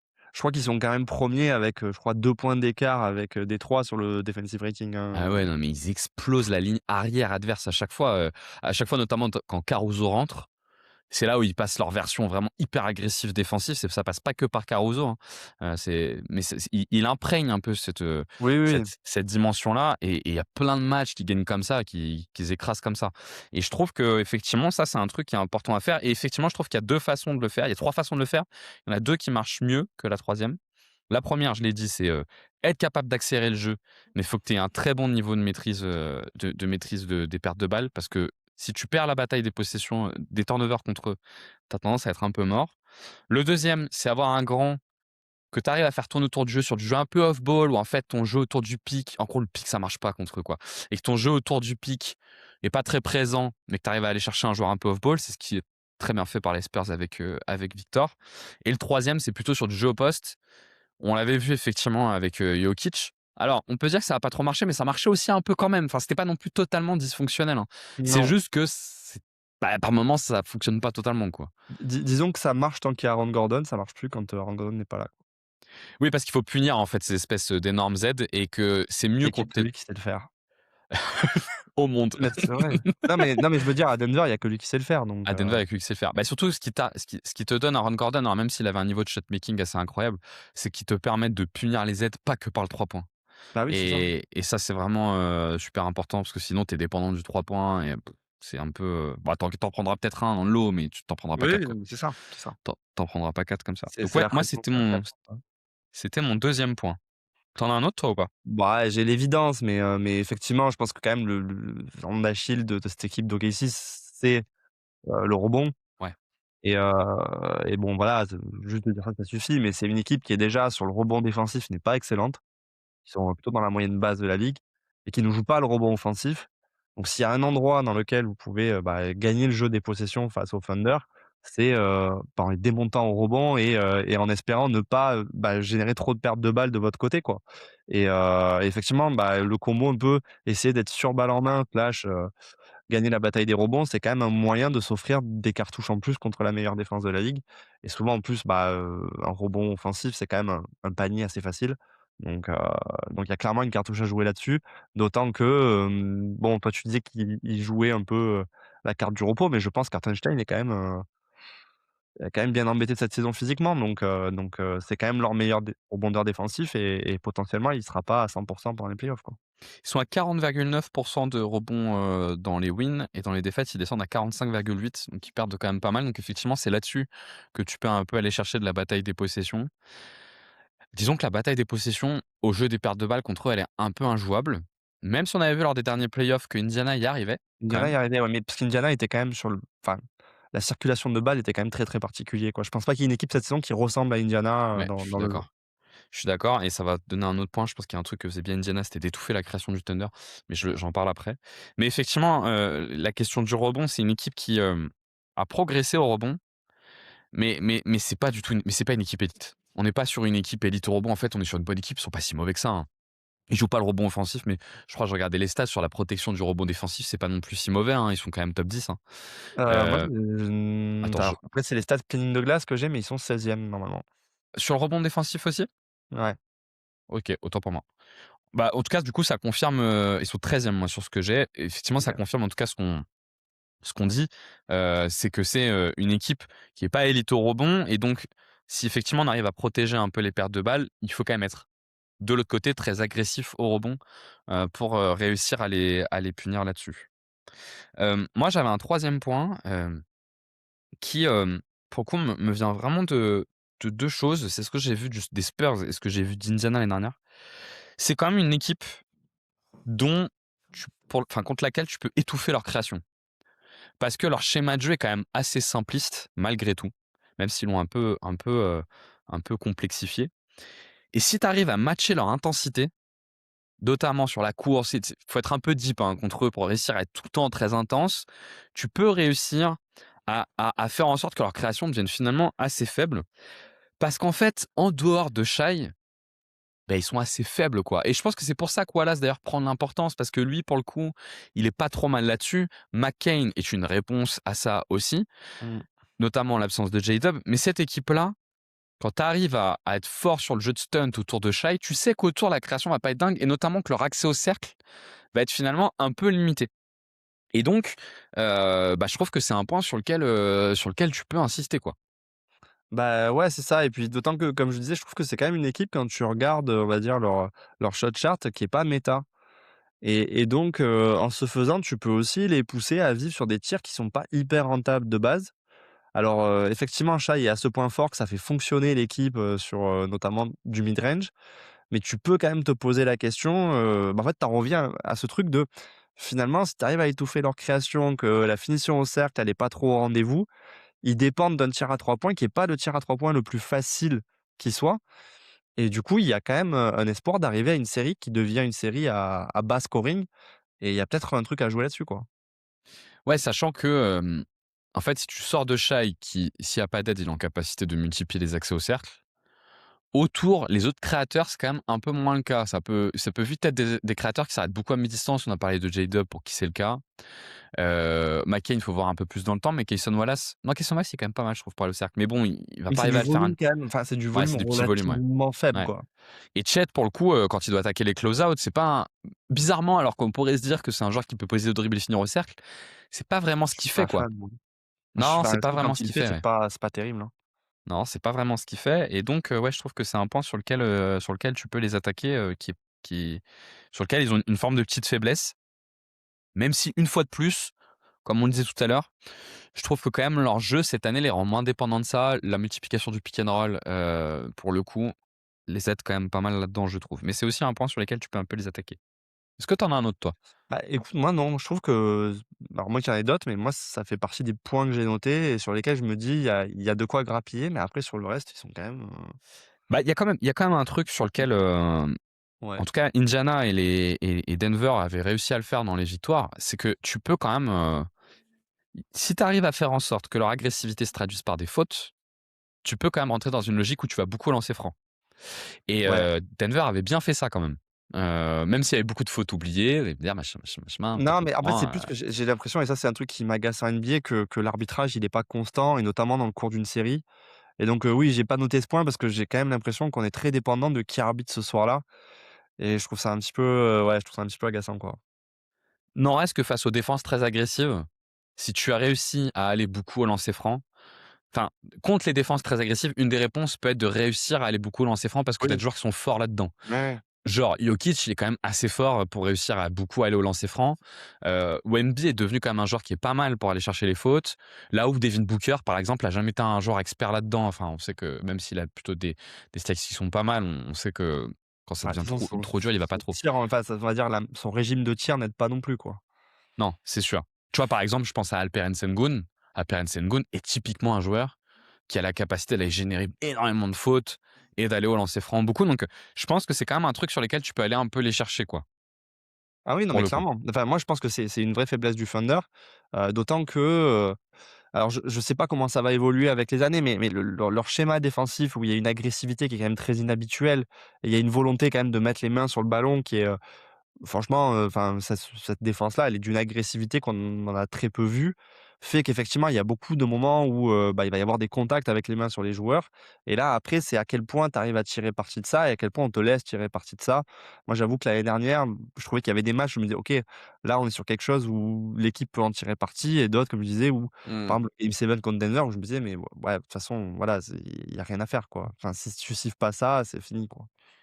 Donc Bah, ouais. C'est sûr qu'en tout cas, la question de comment tu arrives à tirer à ton profil l'intensité est quand même oui. un point assez important. Il y a un point quand Et même là qui était aussi, on en revient à ce truc de quel line-up vont être alignés, à quel point tu vois des joueurs comme Caruso et Jalen Williams vont être dans la rotation, parce que c'est des joueurs qui effectivement ont un profil à faire, ce type de faute-là, quoi. Il y a un dernier point peut-être, alors qui aurait pu être évoqué lors des playoffs de l'année dernière, mais cette saison, je le trouve hyper rassurant là-dessus, c'est la gestion des fins de match. Où mine de rien, dans les playoffs l'année dernière, ils avaient quand même pas été très bons sur la Mmh. gestion des money time. Et alors cette saison, bah, il se trouve que Shai est juste injouable dans les money time et qui se retrouve à plutôt pas trop mal les jouer. Donc bon, on verra, mais en tout cas, il y avait un Ouais, facteur un peu l'année dernière. En tout cas, contre Denver, c'était marqué, je trouvais. Après Q-Basket, on parle peu de l'expérience parce que c'est un peu un choix qu'on fait parce qu'il y a des choses qu'on peut expliquer et qui, en fait, pour certains, vont dire que c'est l'expérience, mais qui peuvent s'expliquer autrement. Ce qui est sûr, c'est qu'en tout cas, par exemple, Denver était une équipe qui gérait mieux les fins de match que ce que faisait ouais, OKC. Est-ce que c'était structurel lié au jeu? Est-ce que c'était lié à l'expérience? Peu importe, on verra bien. Mais cette ouais. année, ils ont l'air d'avoir réglé un peu ce problème quand même. Ouais, alors en fait, c'est marrant parce que j'y réfléchissais avant l'émission à ce truc de clutch, tu vois? Parce que je me demandais à quel point, même si, tu vois, on parle souvent d'échantillons et tout, mais je trouve qu'une équipe qui fait une très bonne saison dans le clutch, globalement, tu peux te dire que c'est une équipe qui est bonne dans le clutch, en tout cas sur la saison régulière. Mais je trouve qu'il y a une volatilité de ce truc-là qui est quand même assez effarante et tu vois, je peux donner quelques exemples, mais par exemple, si on prend la saison actuelle des Lakers, donc les Lakers cette saison, c'est la meilleure équipe dans le clutch de la ligue. Ils sont autour des 80 de victoires quand ils sont dans le clutch. Bon, ils ont peut-être passé les 80 avec le match contre Orlando. Je trouve que c'est tellement des faits de jeu des fois qui te permettent de basculer, qui sont, Ah ouais. tu vois, Non, je suis tellement pas d'accord. difficiles à reproduire. Enfin, Bah, tu vois, pour hier le coup des Lakers, sur les Lakers, alors oui, effectivement, dans le lot, tu vas avoir parfois un truc comme hier, effectivement. Mais dans le cas des Lakers, pour moi, c'est assez explicable pour le coup. C'est oui, parce que tu as sur le terrain du decision making de très haut niveau. Et ça oui, fait une énorme différence dans le clutch. Et qu'en fait, leurs 5 avec, quand il y a Marcus Smart, LeBron, Reeves et Lucas, tu vois qu'ils font capacité à faire circuler la balle quand elle commence à circuler et faire des bonnes décisions qui est très bonne. Il faut avoir des joueurs qui sont capables de faire tu vois, des plays un peu, des extra plays. Et ils sont mmh, très forts là-dedans. Et le ouais, dernier, c'est que tu peux jamais être complètement fiable, mais quand même, l'isolation, ça reste, tu vois, le truc le plus fiable dans le clutch, quoi. ouais, ouais, ouais. Mais en fait, moi, ma question, c'est plus à quel point, tu vois, ces faits de jeu-là peuvent te faire basculer une saison ou pas, tu vois? Je pense, bon, effectivement, le match contre Orlando, donc là, au moment où on enregistre, hier, il y avait Orlando, Ouais. Lakers. Tu as quand même, on va dire, une décision arbitrale suivie d'un game winner. Je crois que le dernier clutch que vous faites avant, c'est le match contre Denver où il y a Austin Reeves qui rate volontairement un lancer et qui arrive à récupérer la balle et à scorer pour aller en prolongation. C'est beaucoup d'effets de jeu, tu te dis: «Est-ce que vraiment c'est reproductible?» et à quel point, tu vois, tu peux dire que ça va avoir un impact sur les playoffs? Et pour donner un exemple complémentaire, c'est en 2023-2024, Denver est la meilleure équipe de la ligue dans le clutch et au final, dans le clutch, tu perds la série contre les Wolves à chaque fois que tu te retrouves dans le clutch contre eux, Oui, tu ouais. vois?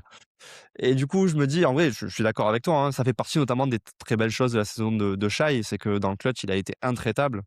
Mais du coup, ça reste quand même des fois des tirs très compliqués. À quel point, tu vois, bah, sur une série de playoffs, tu vas pas te mettre à tout rater alors que tu avais tout réussi dans la Je pense que saison. c'est un peu comme le reste, en fait. C'est une question de maximiser tes chances d'avoir une bonne réussite. Il se trouve que tu n'auras jamais un énorme volume. Donc, C'est effectivement, ça, il n'y aura pas de lissage sur le volume. Parce que c'est tu vois, ça. tu parles exemple des Lakers contre Denver et contre le Magic, mais c'est prendre la dernière action. En fait, le clutch, et dans un clutch, il y a 10, 15 actions en fait en une Oui. minute qui se passent sur lesquelles il faut que tu arrives à être plus souvent l'équipe Mmh. en capacité de le faire. Moi, je trouve quand même que OKC, ils ont 2 arguments pour le clutch qui sont forts.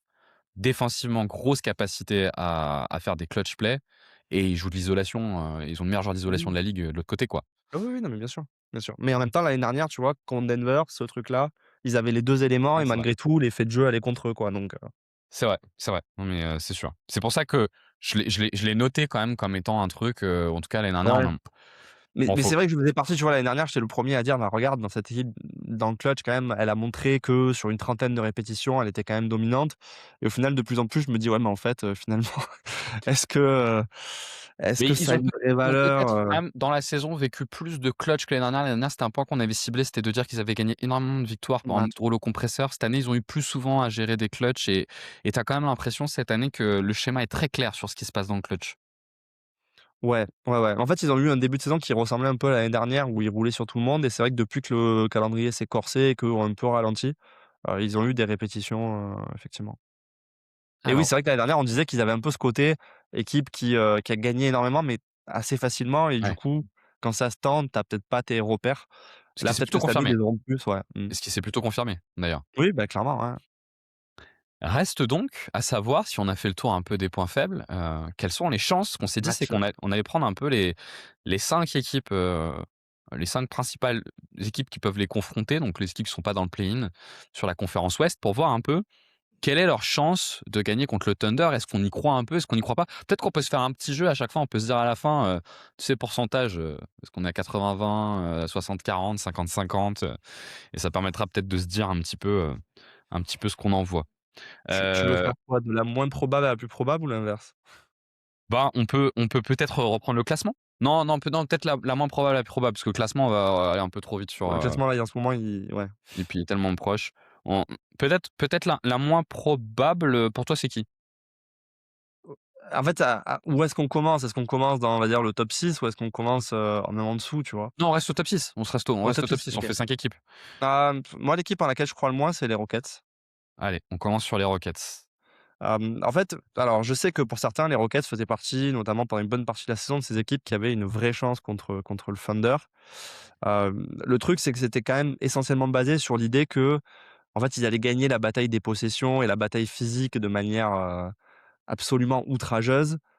Et en fait, la saison ne va pas du tout dans ce sens-là. La perte de Steven Adams fait que finalement, les Rockets, ça fait un mois et demi là qu'ils sont plus du tout dominants, sur le rebond offensif comme il était. Et le problème, c'est, moi, c'est un peu la même idée que ce qu'on se disait l'année dernière. C'est que l'année dernière, quand tu vois les Rockets, c'était une bonne équipe. Le problème, c'est que leur plafond offensif était tellement bas qu'en fait, je voyais pas comment cette équipe-là pouvait, contre une défense telle que le Thunder, exister dans une série. Et on l'avait vu contre les Warriors, qui était pas une défense exceptionnelle et qui était beaucoup moins profond. Finalement, ils s'en étaient sortis juste parce que bah, ils s'en étaient pas sortis d'ailleurs, je et ils sortent et oui, OK, ils ont ramené Kevin Durant, mais en même temps, Fred VanVleet n'est pas là, Steven Adams est blessé. Tes forces, finalement, c'est plus tant tes forces et je vois pas comment les Rockets peuvent espérer, en fait, aller chercher plusieurs matchs parce que leur niveau offensif, il est trop loin du compte, quoi. Ouais, moi, je trouve qu'ils ont si on parle un peu de ce qui joue en leur faveur, le problème, c'est que ce qui joue en leur faveur mais c'est dingue à quel point cette équipe dépendait d'un joueur remplaçant, quoi. Tu as l'impression que le système des Rockets, était de créer un suravantage sur la bataille des possessions via Steven Adams, et on pourrait presque dire via Steven Adams et Fred VanVleet, si Fred VanVleet était disponible, parce que c'est un super gestionnaire. Mmh. Et le problème, c'est que ces 2 joueurs en moins fait que ça s'effondre. Mais effectivement, moi, je trouve qu'ils ont Tu un truc pour eux. Ouais, as tu voulais perdu Dillon Brooks aussi, tu par plus rapport, Dillon on va Brooks dire, par à rapport à la l'année dernière. version que tu imaginais l'année dernière, ouais. Tout à fait, ouais.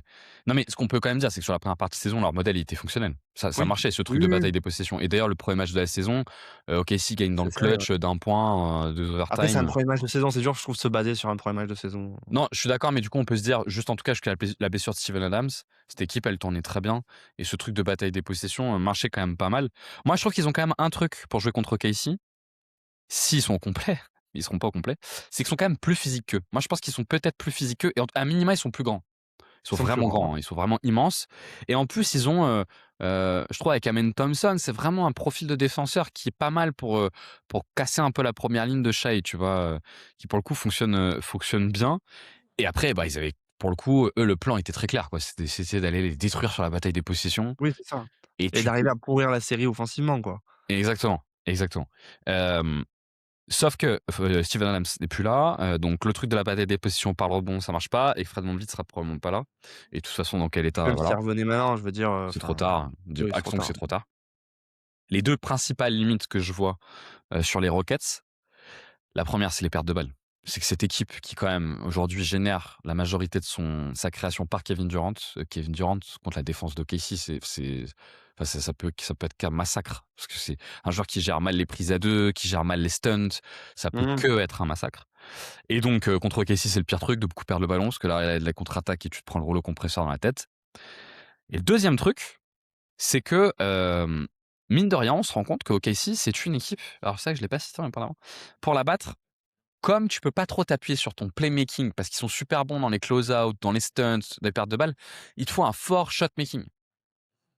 Et le problème, c'est que, OK, il y a Kevin Durant, Ouais. mais sorti Oui, Kevin voilà, Durant, c'est il y a ça. pas de shot-making. Il y a pas du tout de Mmh. shot-making, quoi.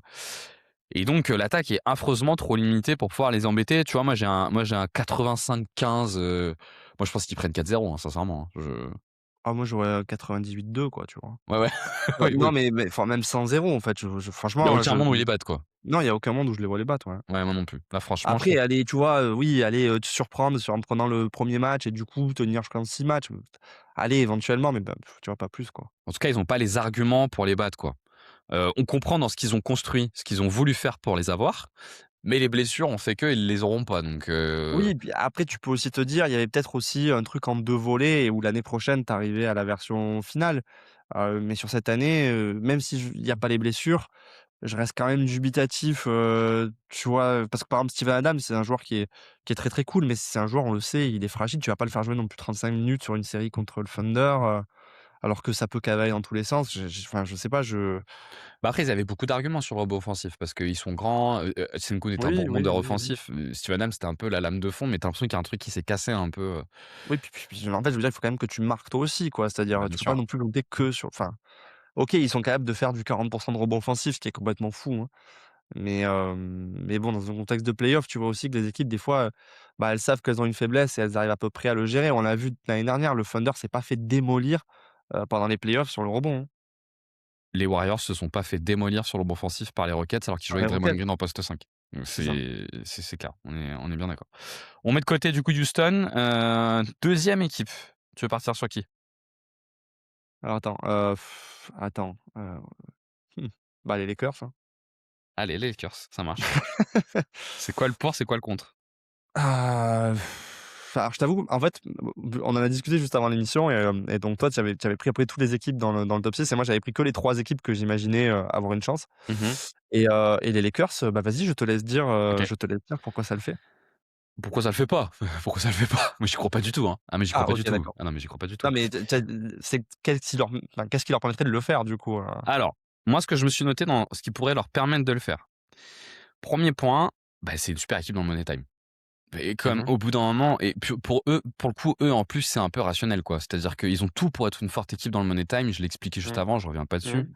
Et ça peut les aider. Je trouve qu'ils ont un deuxième argument qui est cool contre OKC, c'est qu'on parlait des Rockets, sur la difficulté qu'ils peuvent avoir à battre la défense d'OKC. Je pense que les Lakers, s'ils arrivent à passer ce premier rideau, il y a une telle qualité de décision et qu'on voit là, notamment dans leur run de decision making, que pour le coup, pour commencer à battre les stunts et tu vois battre la défense d'OKC en 4-5 passes et pas en 2 passes, ils sont super bons. Je pense que ça, c'est un vrai argument pour eux. Non, mais après, le deuxième truc, c'est qu'ils perdent trop la balle. Ils perdent beaucoup, beaucoup trop la balle. Donc, ils perdent tellement la balle contre OKC, ça va être une catastrophe. Et surtout, ce qu'on a vu pour l'instant, alors c'était moins le cas ceci étant, enfin, bon je dis ça, Lucas a quand même battu, mais avec Kyrie, a quand même battu OKC, mais il y a 2 ans. Moi je pense que c'était pas du tout la même équipe. Mais le problème c'est que leur jeu est fait pour se faire bloquer par la première ligne. C'est-à-dire que ce jeu de remontée de balle un peu lent, sur lequel Lucas et Reeves vont avoir beaucoup le ballon, OKC ils ont tout ce qu'il faut pour, les emmerder. Et d'ailleurs on les a vus quand ils ont joué au OKC cette saison, Lucas il a explosé complet, hein.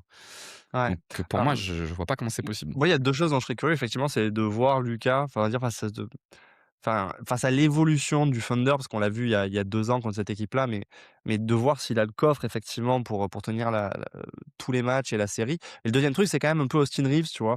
Je serais curieux de le voir dans le contexte de playoff face au Thunder, pour voir qu'est-ce que ça donne quand il est responsabilisé et où il doit casser cette défense à répétition. Parce que mine de rien, tu sais, souvent tu parles de, c'est quoi le vrai contrat d'Austin Reeves? On aurait peut-être aussi une réponse, dans ce contexte-là, quoi. Bah, effectivement, moi je trouve qu'Austin Reeves, il a un dribble, que je pense est vraiment exceptionnel.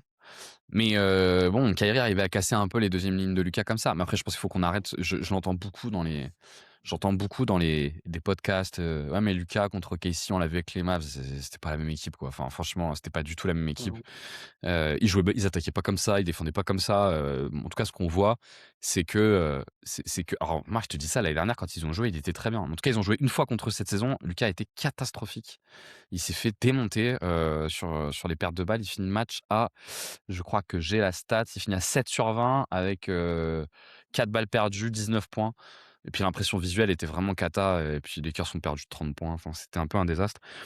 Non, moi je vois pas comment ils peuvent les battre. Sincèrement, ça me paraît impossible. Je suis dans le même truc que Houston pour moi, tu vois. Allez, ils ont peut-être un poil plus de chance, on va dire 90-10. Ou moi j'étais à 85-15, donc on va dire 80-20, mais pour moi t'es pas beaucoup plus que ça, quoi. Allez, moi je mets 95-5, allez, vas-y. Après, bon, les Lakers seront pas bons à prendre dans les fins de match, hein. Ça c'est sûr, hein. Oui, faut y aller après en money time, quoi. Mais faut y aller, ouais, ouais, faut y aller. Le club, c'est quoi la stat? C'est moins de 5 points d'écart dans les 5 dernières minutes? Ouais, faut y aller. Faut y aller, c'est pas cadeau. Non, le 5 deuxième truc points qu'on peut d'écart dire, au c'est que moins, les ouais. Lakers, quand même, ils ont construit une très bonne défense contre les équipes qui mettent pas leur tir extérieur. Mmh. Leur défense, franchement, elle marche bien. Ils ont une défense avec énormément d'aide et de peel switch qui marche quand même vraiment pas mal, mais un peu dépendant de la qualité sur les tirs, pas grand ouvert, mais les tirs ouverts. Ça se passe Euh, bien en ce moment d'ailleurs, hein. Bah, en ce moment, ça marche. Ouais. Le pouvoir d'amitié marche très très bien. Les Ouais, équipes, elles ça mettent, marche elles mettent bien, pas de hein. panier. Personne rentre de tir donc Non, mais je commence à me dire, en fait, la défense, c'est peut-être un truc qui peut marcher, parce qu'en fait, leurs covers sont pas si mal.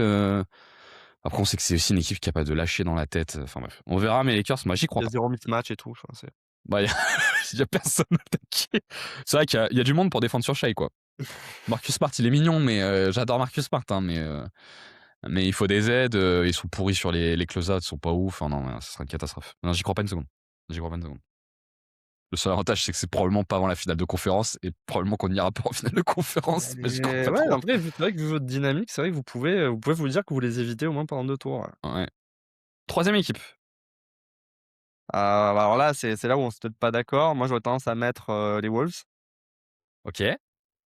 Ouais, ouais, non, mais ça me va. De toute façon, pour moi, il n'y a qu'une équipe qui peut espérer les battre. Donc, ouais. Ouais. Ouais, les Wolves, ok. Et c'est Bah, quoi leur disons que pour et le contre? truc des Wolves, c'est que pour le coup, les Wolves, je trouve qu'en théorie, ils ont quand même beaucoup d'éléments pour être pénibles pour le Thunder. Ils ont quand même pas mal de bons défenseurs extérieurs. Tu vois, je trouve que déjà, bon, tu le duo Edwards-McDaniels, qui sont quand même 2 très bons défenseurs extérieurs. L'ajout de Dosunmu, c'est quand même plutôt cool. Je trouve que ça t'offre de la densité physique que tu avais pas quand tu étais dépendant de Mike Conley. Tu toujours DiVincenzo qui est plutôt pas mal et mine de rien, tu as quand même quelqu'un qui est enfin, tu as Rudy Gobert qui est un excellent protecteur de cercle et que tu peux même imaginer, tu vois, selon les schémas défensifs, être un peu aussi pénible pour le tir à mi-distance. Donc en théorie, ils ont, des armes pour, faire tomber la réussite de cette équipe. Le truc, c'est que l'année dernière, ça s'est pas du tout passé comme ça. On a eu un peu 2 matchs, où ça s'est fait. Mais le problème, je pense, déjà, c'est que sur le, on va dire, le jeu des superstars, ils ont pas une star du niveau de Shai Gilgeous-Alexander, ce qui est quand même pénalisant. Ils ont pas, on va dire, un schéma offensif qui te permet d'imaginer qu'ils vont arriver à casser à répétition cette défense du Thunder. Et ils ont toujours ce problème, c'est que leur défense, elle marche, mais que dès que Gobert sort, ça marche plus. Deuxième gros problème, c'est que Julius Randle fait une saison compliquée, alors que l'année dernière, il était excellent. Et du coup, quand tu as pas Gobert, bah, du coup, tu as une défense qui est, plutôt mauvaise.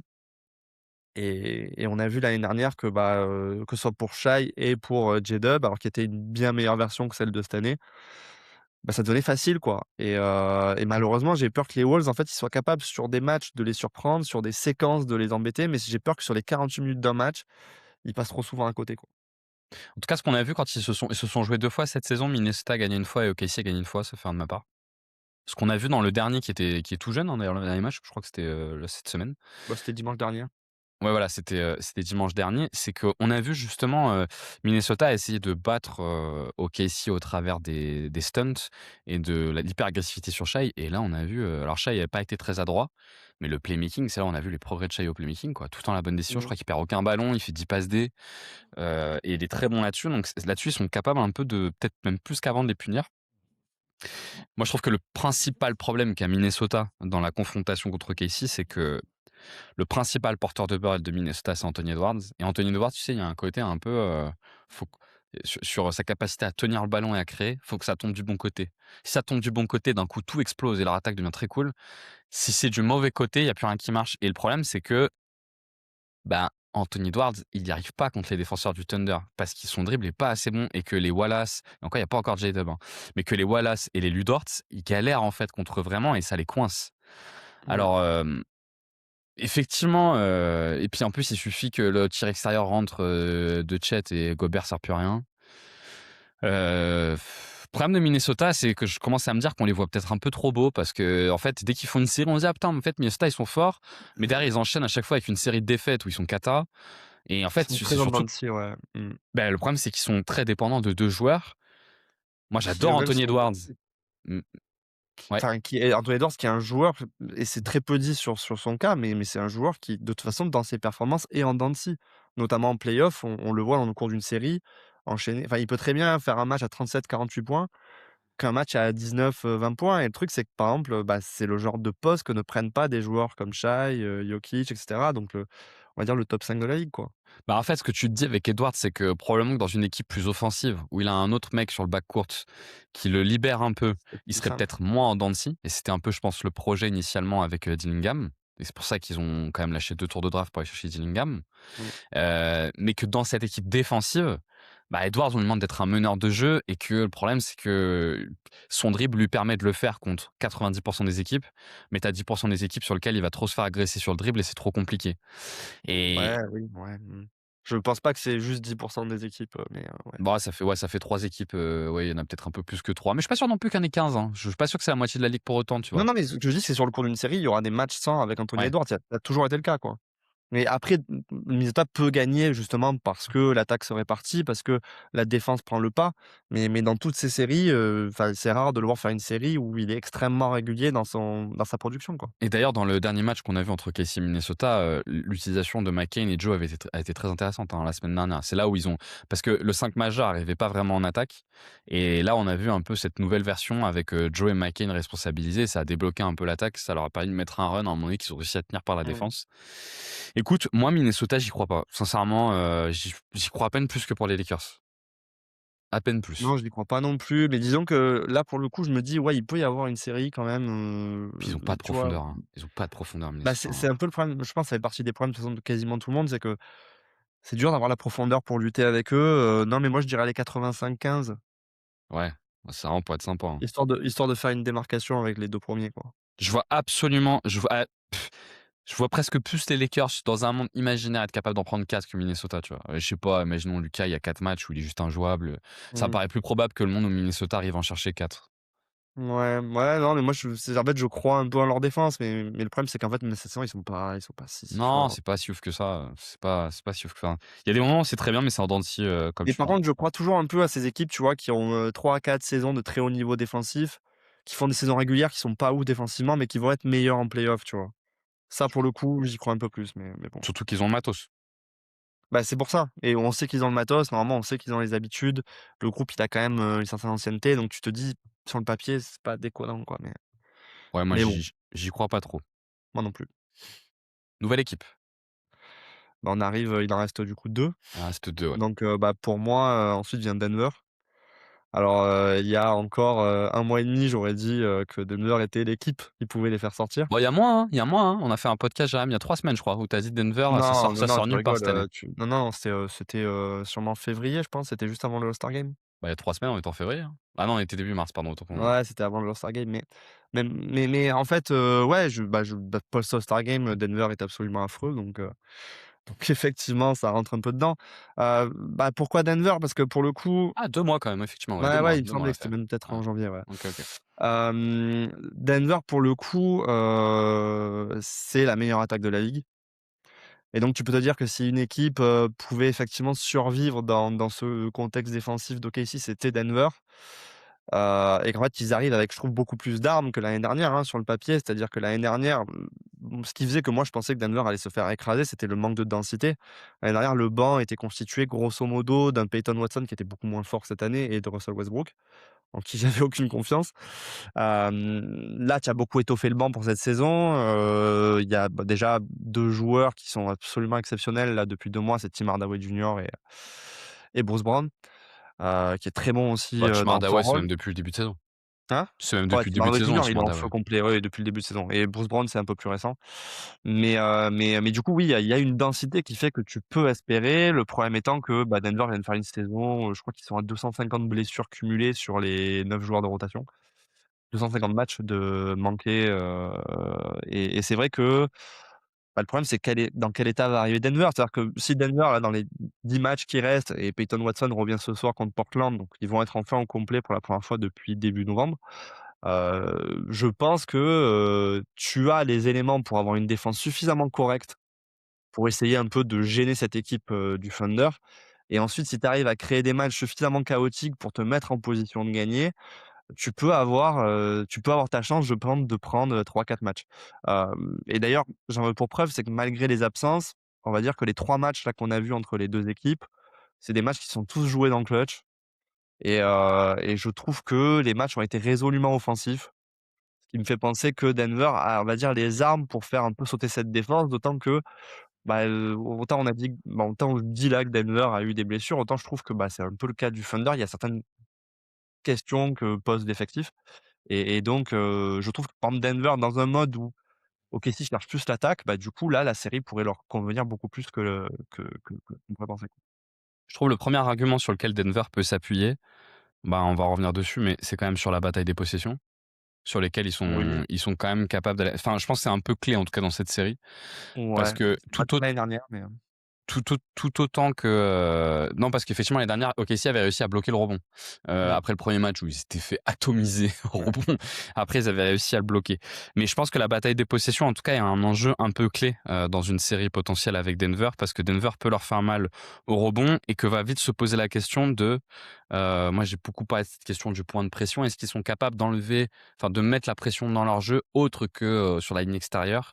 Sur laquelle il pourrait exploser. Ça pose toujours un peu la question de Jamal Murray. On l'a déjà vu, Jamal Murray être capable de ouais. tenir et d'autres fois ne pas être capable de tenir. Et exemple contre Minnesota, où il s'était blessé, machin, vous avez plein d'excuses. Bref, Et vous avez là, perdu. pour le coup, en tout cas, c'est la meilleure version de Jamal Murray depuis 2023 qu'on a cette saison, quoi. Exactement. D'ailleurs, je crois que dernier match contre eux, il met 39 points, je crois, donc ouais. Et donc, globalement, vous avez une bonne capacité à sauter cette ligne-là. Je trouve qu'il y a un deuxième point qui est important. Face à cette défense qui est très forte, le shot making, c'est très important contre eux. Mmh.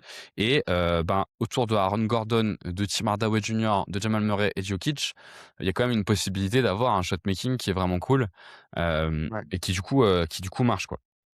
Sur les points, moi, que j'ai un peu plus de l'autre côté. Le premier, c'est que je trouve que votre saison offensive est quand même assez dépendante du tir extérieur. J'en avais parlé la dernière fois, mais dans une série où tu pourrais subir un peu tes tirs extérieurs plus que de les choisir, je sais pas ce que vaut cette attaque. Enfin, est-ce qu'elle est à ce point dingo si ça se met à moins à rentrer à l'extérieur? Alors, moi, je trouve que, quand même, ce qui est marquant, c'est que la gros pic d'adresse à 3 points, ça a été notamment pendant l'absence de Nikola Jokic, qui a permis, je trouve, à l'équipe de survivre dans un état un peu, de survie parce que clairement, il y avait, 4 titulaires sur 5 qui étaient out. Mais par contre, je trouve que c'est aussi ce que tu voulais. C'est-à-dire que l'année dernière, tu étais dans une série où tu as subi le tir à 3 points et tu as subi le fait de pas avoir de shooter à 3 points. Parce que, Peyton Watson, pour le coup, ne shootait pas. Westbrook, bon, voilà. Et en fait, tu avais Christian Brown, pareil, qui est pas un super shooter. Tu as fait venir que des shooters corrects ou très bons, comme Tim Hardaway Jr. Donc c'est aussi, je pense, ce que tu t'es préparé à subir, c'est-à-dire une série où tu arrives pas à accéder au cercle et tu vas t'en remettre à des tirs à 3 points forcés. Et je pense que justement, il y a une volonté de reproduire cette série-là et de se dire cette année, on a les shooters à 3 points pour le faire, quoi. Oui, parce que toi, ta conviction, c'est que la saison dernière, la série s'est jouée sur la qualité du tir extérieur, quoi. Les 2 équipes étaient navrantes et c'est la Et moins à ce navrante qui a gagné, quoi. et puis à ce jeu-là, souvent, Casey gagne. Au jeu de qui est le plus navrant et qui tire à 3 points, et donc ça se joue sur le reste. Souvent, Disons que ça s'est ils en sont joué moins après au Game dépendants pour 7 gagner. où pour le coup, tu t'es fait rouler dessus, mais sur les 6 premiers matchs, les 2 équipes ne rentraient pas un tir, je crois qu'on était sur du 20 et quelques % des 2 côtés, donc Je trouve qu'il y a un deuxième point, sur lequel, j'ai une limite au-delà des blessures, et c'est quand même ce qu'on avait vu la série l'année dernière, c'est qu'il faut pas exploser physiquement contre eux, et vous êtes pas une équipe très athlétique. Mine de rien, au-delà du fait de pouvoir se blesser, ce qui au bout d'un moment est forcément prendre en compte, et ils sont plus deep que vous, et vous avez des joueurs clés qui peuvent quand même se blesser, à commencer par Aaron Gordon, qui quand même est vraiment devenu un joueur pas fiable physiquement, c'est une réalité. Mmh.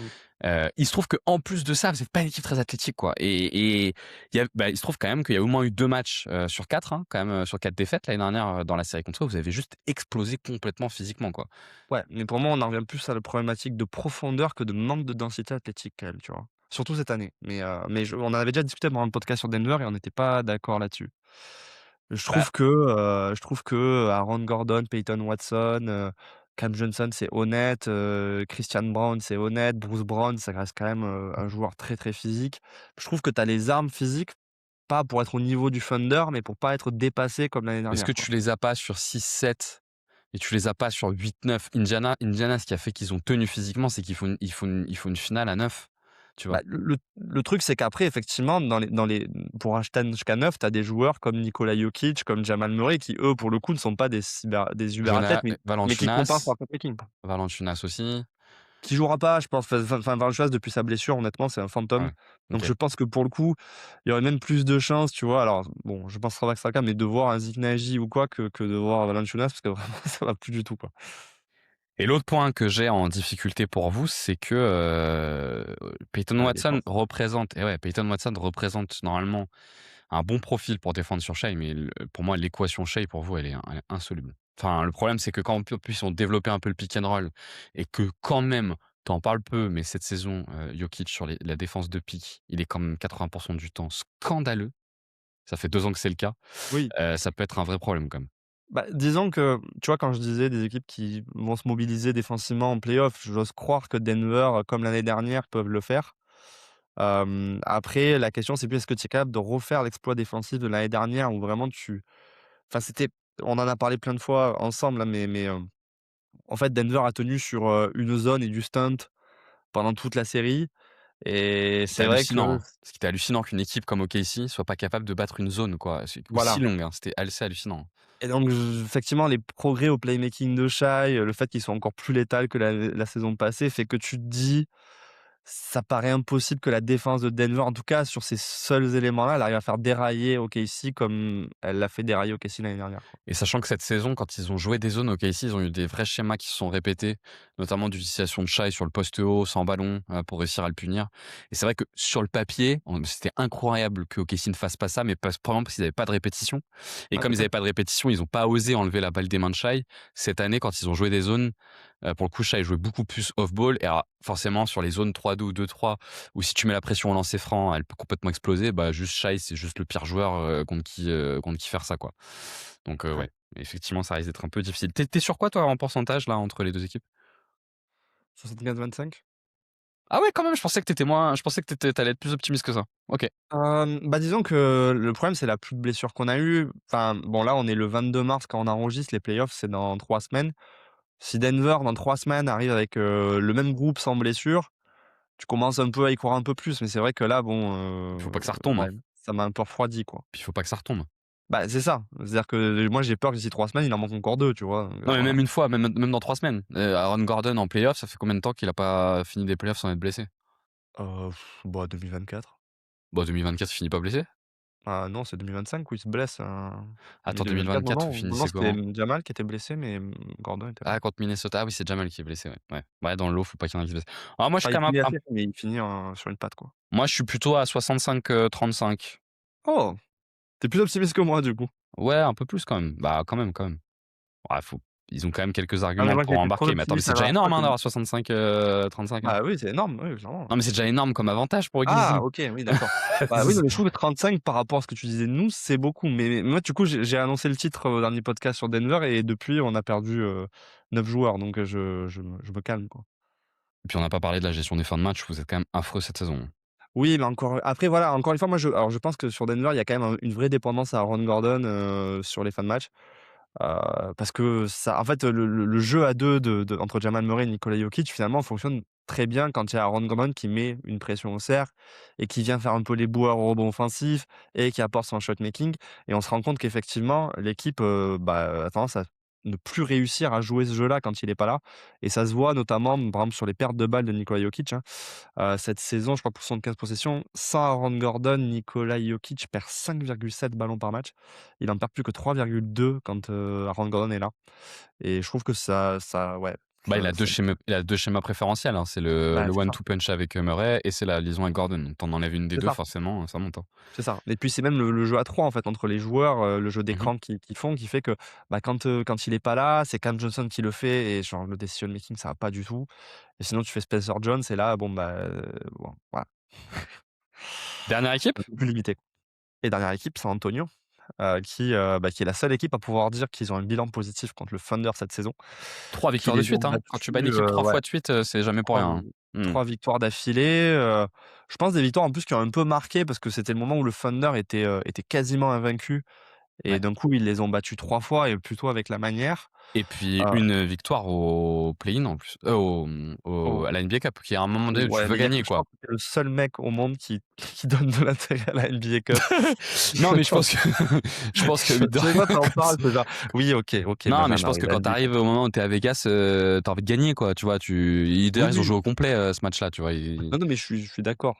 Mais Bon mais je je pense peux que, par exemple, le match de Noël, par exemple, les 2 équipes avaient envie de le gagner aussi, tu vois? oui, oui, oui, non, bien sûr. Je peux Je m'en pense que occuper moi tu si tu veux de des Spurs sur le avantage et limite. Heu, écoute, je pense que l'avantage, il est évident, c'est que c'est l'équipe qui est la mieux taillée pour, les défendre.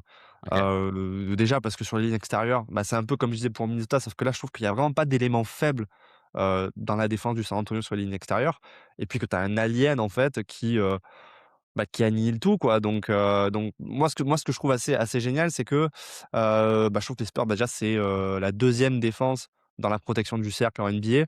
Ce qui en dit long sur le challenge que ça va être pour toutes les équipes, hein, d'approcher le cercle. Mais en plus, c'est la meilleure équipe de la ligue dans la protection du corner free, qui est aussi un des tirs les plus rentables en NBA. Donc c'est vraiment une défense qui est hyper méta et je pense vraiment que Wemby, pour le coup, c'est peut-être la meilleure arme anti-shy, en NBA, quoi. Bah, Wemby est la meilleure arme anti beaucoup de monde, hein, quand même. Mais, alors moi ce que je me suis noté sur les avantages, inconvénients, effectivement, je trouve que Victor, présente pour OKC une vraie problématique parce qu'il est capable à la fois de protéger le cercle et d'avoir les couvertures du corner. Mmh. Ce qui pour le coup, peut faire très mal, et a fait très mal de toute façon dans les matchs au five out du Thunder. En fait, le truc un peu dingue qu'a Wemby, il y a peut-être que Giannis qui avait ça quand il était un peu plus jeune. C'est à la fois cette capacité d'aller protéger le cercle et de faire le close out sur le corner. Oui. Et comme, pour le coup, Chet n'est pas comme par exemple Aaron Gordon, qui a la capacité d'aller au cercle et de finir proche du cercle. Chet, il a pas ce dynamisme pour se Mmh. rapprocher du cercle.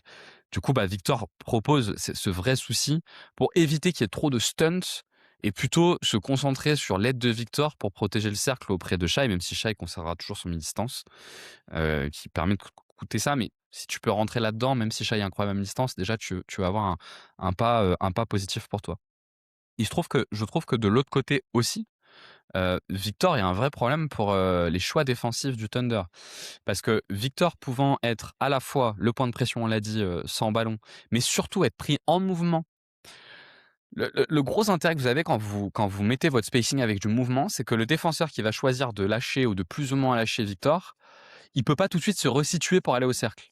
Si Victor il se pose à 45 ou dans le corner à l'arrêt et que c'est Chet qui est mis dessus, la façon dont Chet va protéger le cercle, elle sera beaucoup plus évidente pour Chet que si Victor est pris dans des écrans et que du coup Chet doit regarder un peu ce que fait Victor pour voir si à un moment donné il termine pas près du cercle ou pas sur la menace de lob.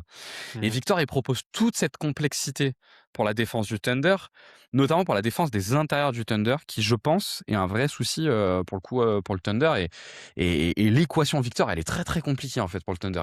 Elle pose énormément de soucis. Ouais, je pense un des autres points, hein, c'est quand même ce côté où quand il y a le Thunder, finalement, quand tu défends, tu sais toujours qu'il y a, 1 ou 2 joueurs dont tu veux enlever la balle des mains et ce qui fait que ça va normalement quand même, enrayer considérablement l'attaque. Soit, du coup, effectivement, l'équipe va s'entêter à continuer de jouer avec ce joueur. Par exemple, tu vois, les équipes qui vont affronter, que ce sera sûrement Anthony Edwards, Jamal Murray, ce genre de joueurs. Ils vont devoir s'entêter dans une situation où ils vont perdre beaucoup de ballons, où ils vont devoir, lâcher des ballons de manière un peu stérile.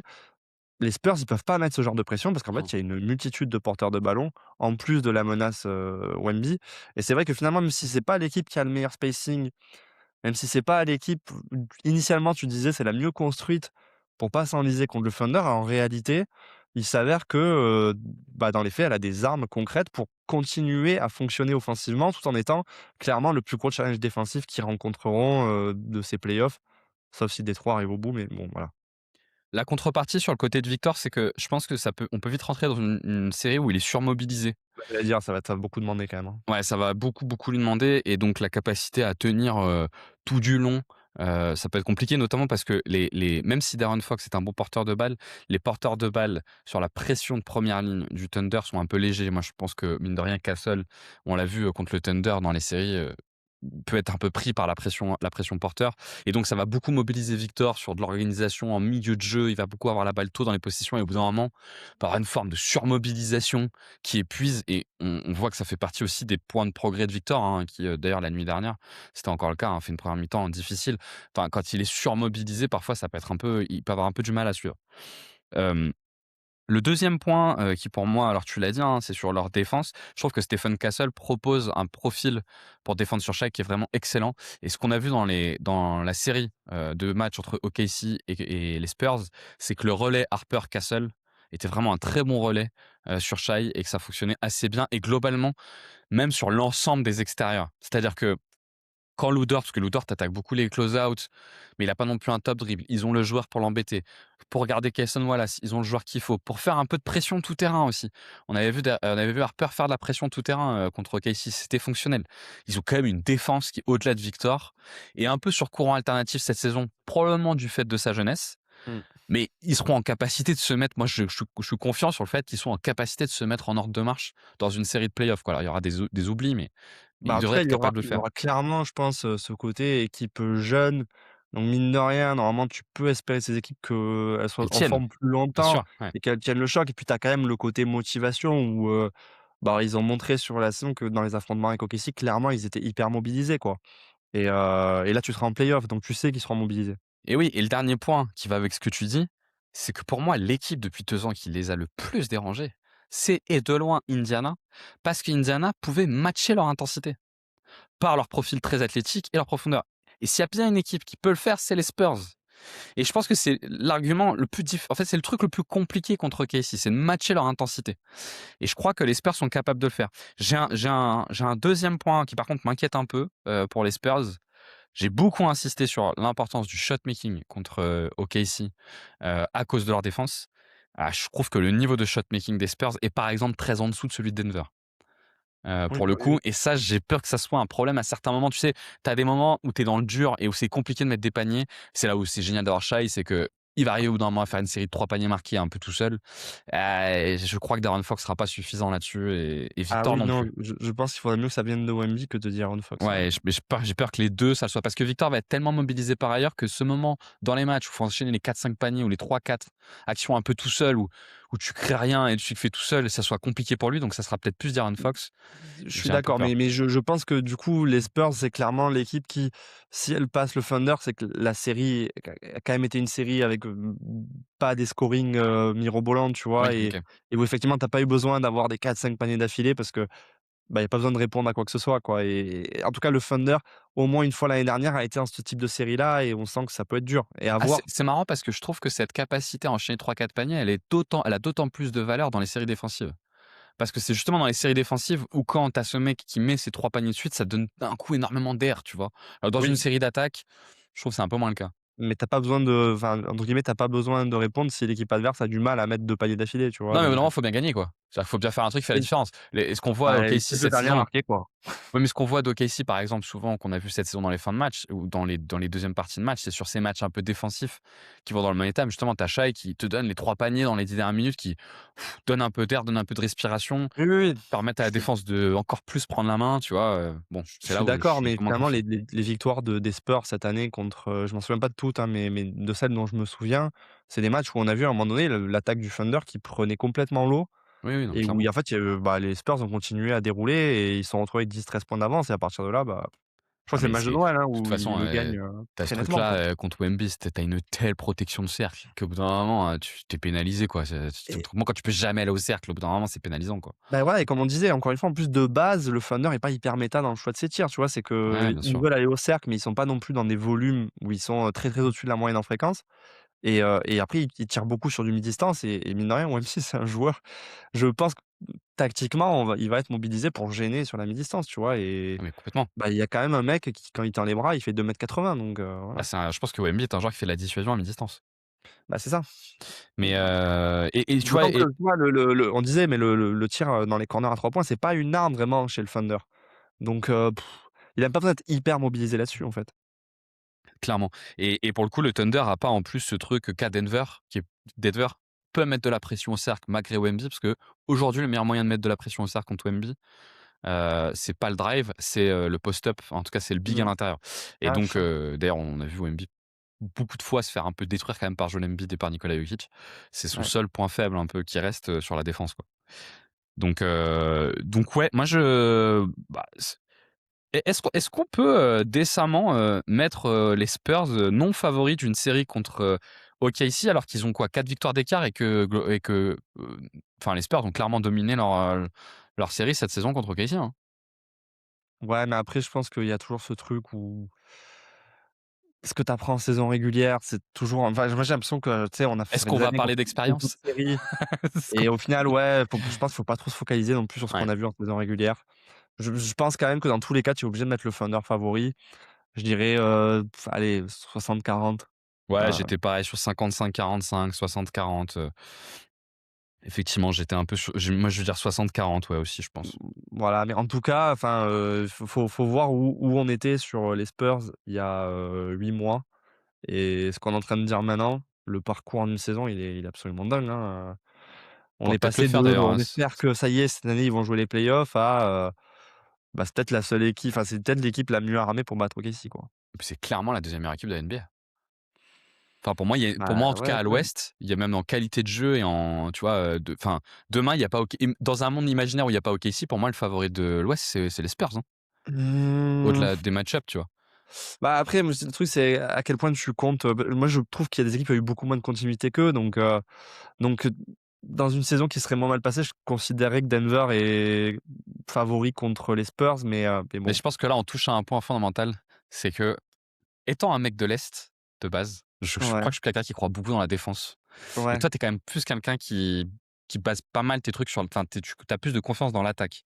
Bah, en fait, c'est juste que je pense qu'avoir une défense élite, c'est quand même, Important, ouais. c'est quand même c'est très rassurant, quoi. Ce Ouais, serait bien que ce soit le cas. ouais. Mais par contre, j'ai l'impression que dans le match-up, bah, mine de rien, s'il y a une équipe qui souffrirait moins de cette défense des Spurs, c'est quand même Denver. Ah non, mais c'est pour ça que je t'ai dit au-delà des match-ups. Je t'ai dit pour moi, ce seraient les favoris au-delà des match-ups. Parce que le match-up de Denver, le truc, c'est qu'il y a un peu la meilleure arme anti-Wemby côté Denver, quoi. Mais Voilà. c'est pour ça que je disais au-delà des match-ups.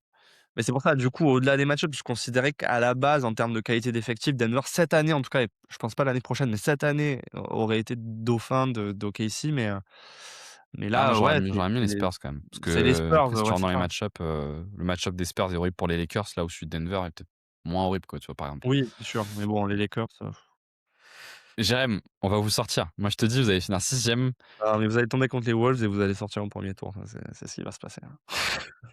Malheureusement, c'est probable. Je sais que c'est les Wolves, ça risque de se produire parce que, Je sais pas, enfin bref, ça rentre dans non, un débat, mais en moi vrai, je veux vous jouer. Moi, autant que l'année ce dernière. truc que je veux, c'est que je veux vous jouer et après, j'en ai rien à foutre. Ouais, ouais, ouais, Peu tu importe déjà ce qui se abandonné, toi, hein. Oh bah oui, oui, oui, oui. Mais à choisir effectivement, dans les équipes, là, dans, on va dire, le top 6 à l'ouest, ouais, j'aimerais bien que ce soit vous, ouais, le premier tour. Alors que je pense qu'on n'est pas votre meilleur match-up, hein. Je pense pour vaut mieux jouer même les Spurs ou même Houston. Oh, au 1er tour, c'est bah, Houston, oui, les Spurs au premier tour, c'est chiant, quoi. Bah, les Spurs au premier tour, Mais de c'est toute façon, chiant. ce qui va se passer, c'est que Denver fera pas mieux que 4e, donc du coup, ce sera OKC au 2e, c'est dans le meilleur des cas, donc si tu veux. Mais en tout cas, je vois que tu as acté que vous allez pas finir sixième alors que vous faites que perdre tout le temps, mais tu vois que Nesta perd encore plus. Bah, Bon, après, le truc, c'est que, là, pour le coup, Denver, il reste, je crois sur les 12 derniers matchs, il y a 9 matchs à domicile avec, Utah 2 fois. Bon, on est capable d'en perdre, hein, mais, là, il reste ça plus devrait le beaucoup faire. de matchs, Ouais, de haut ça devrait le niveau, faire. quoi.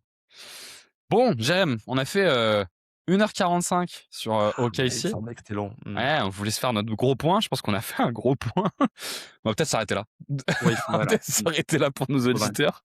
En tout cas, on est curieux de savoir si vous êtes allés au bout. Mais je suis certain que certains, ah oui, si ça marche, ouais, vont aller pour le coup jusqu'au bout. Et on espère que ça vous a intéressé. Nous, on est curieux peut-être de voir, vous pourrez peut-être nous donner en commentaire sur ces 5 match-up là. C'est quoi vos pourcentages? Moi, je serais curieux de voir un peu quels sont vos pourcentages entre Rockets, Nuggets, Lakers, Minnesota et Spurs. Pourcentage pour OKC, pourcentage pour l'équipe adverse. Puis n'hésitez pas à mettre vos commentaires et puis je pense qu'on trouvera un moyen de discuter dans cette zone commentaire. Je pense qu'on va revenir dans la semaine avec l'épisode. On va peut-être laisser un petit temps parce que pour que vous ayez un peu Il est long celui-là. pour que vous ayez le temps de l'écouter. Mais on espère que ça vous a intéressé et donc vous connaissez l'adage, hein. Restez connectés, on trouvera rapidement de quoi parler. À plus.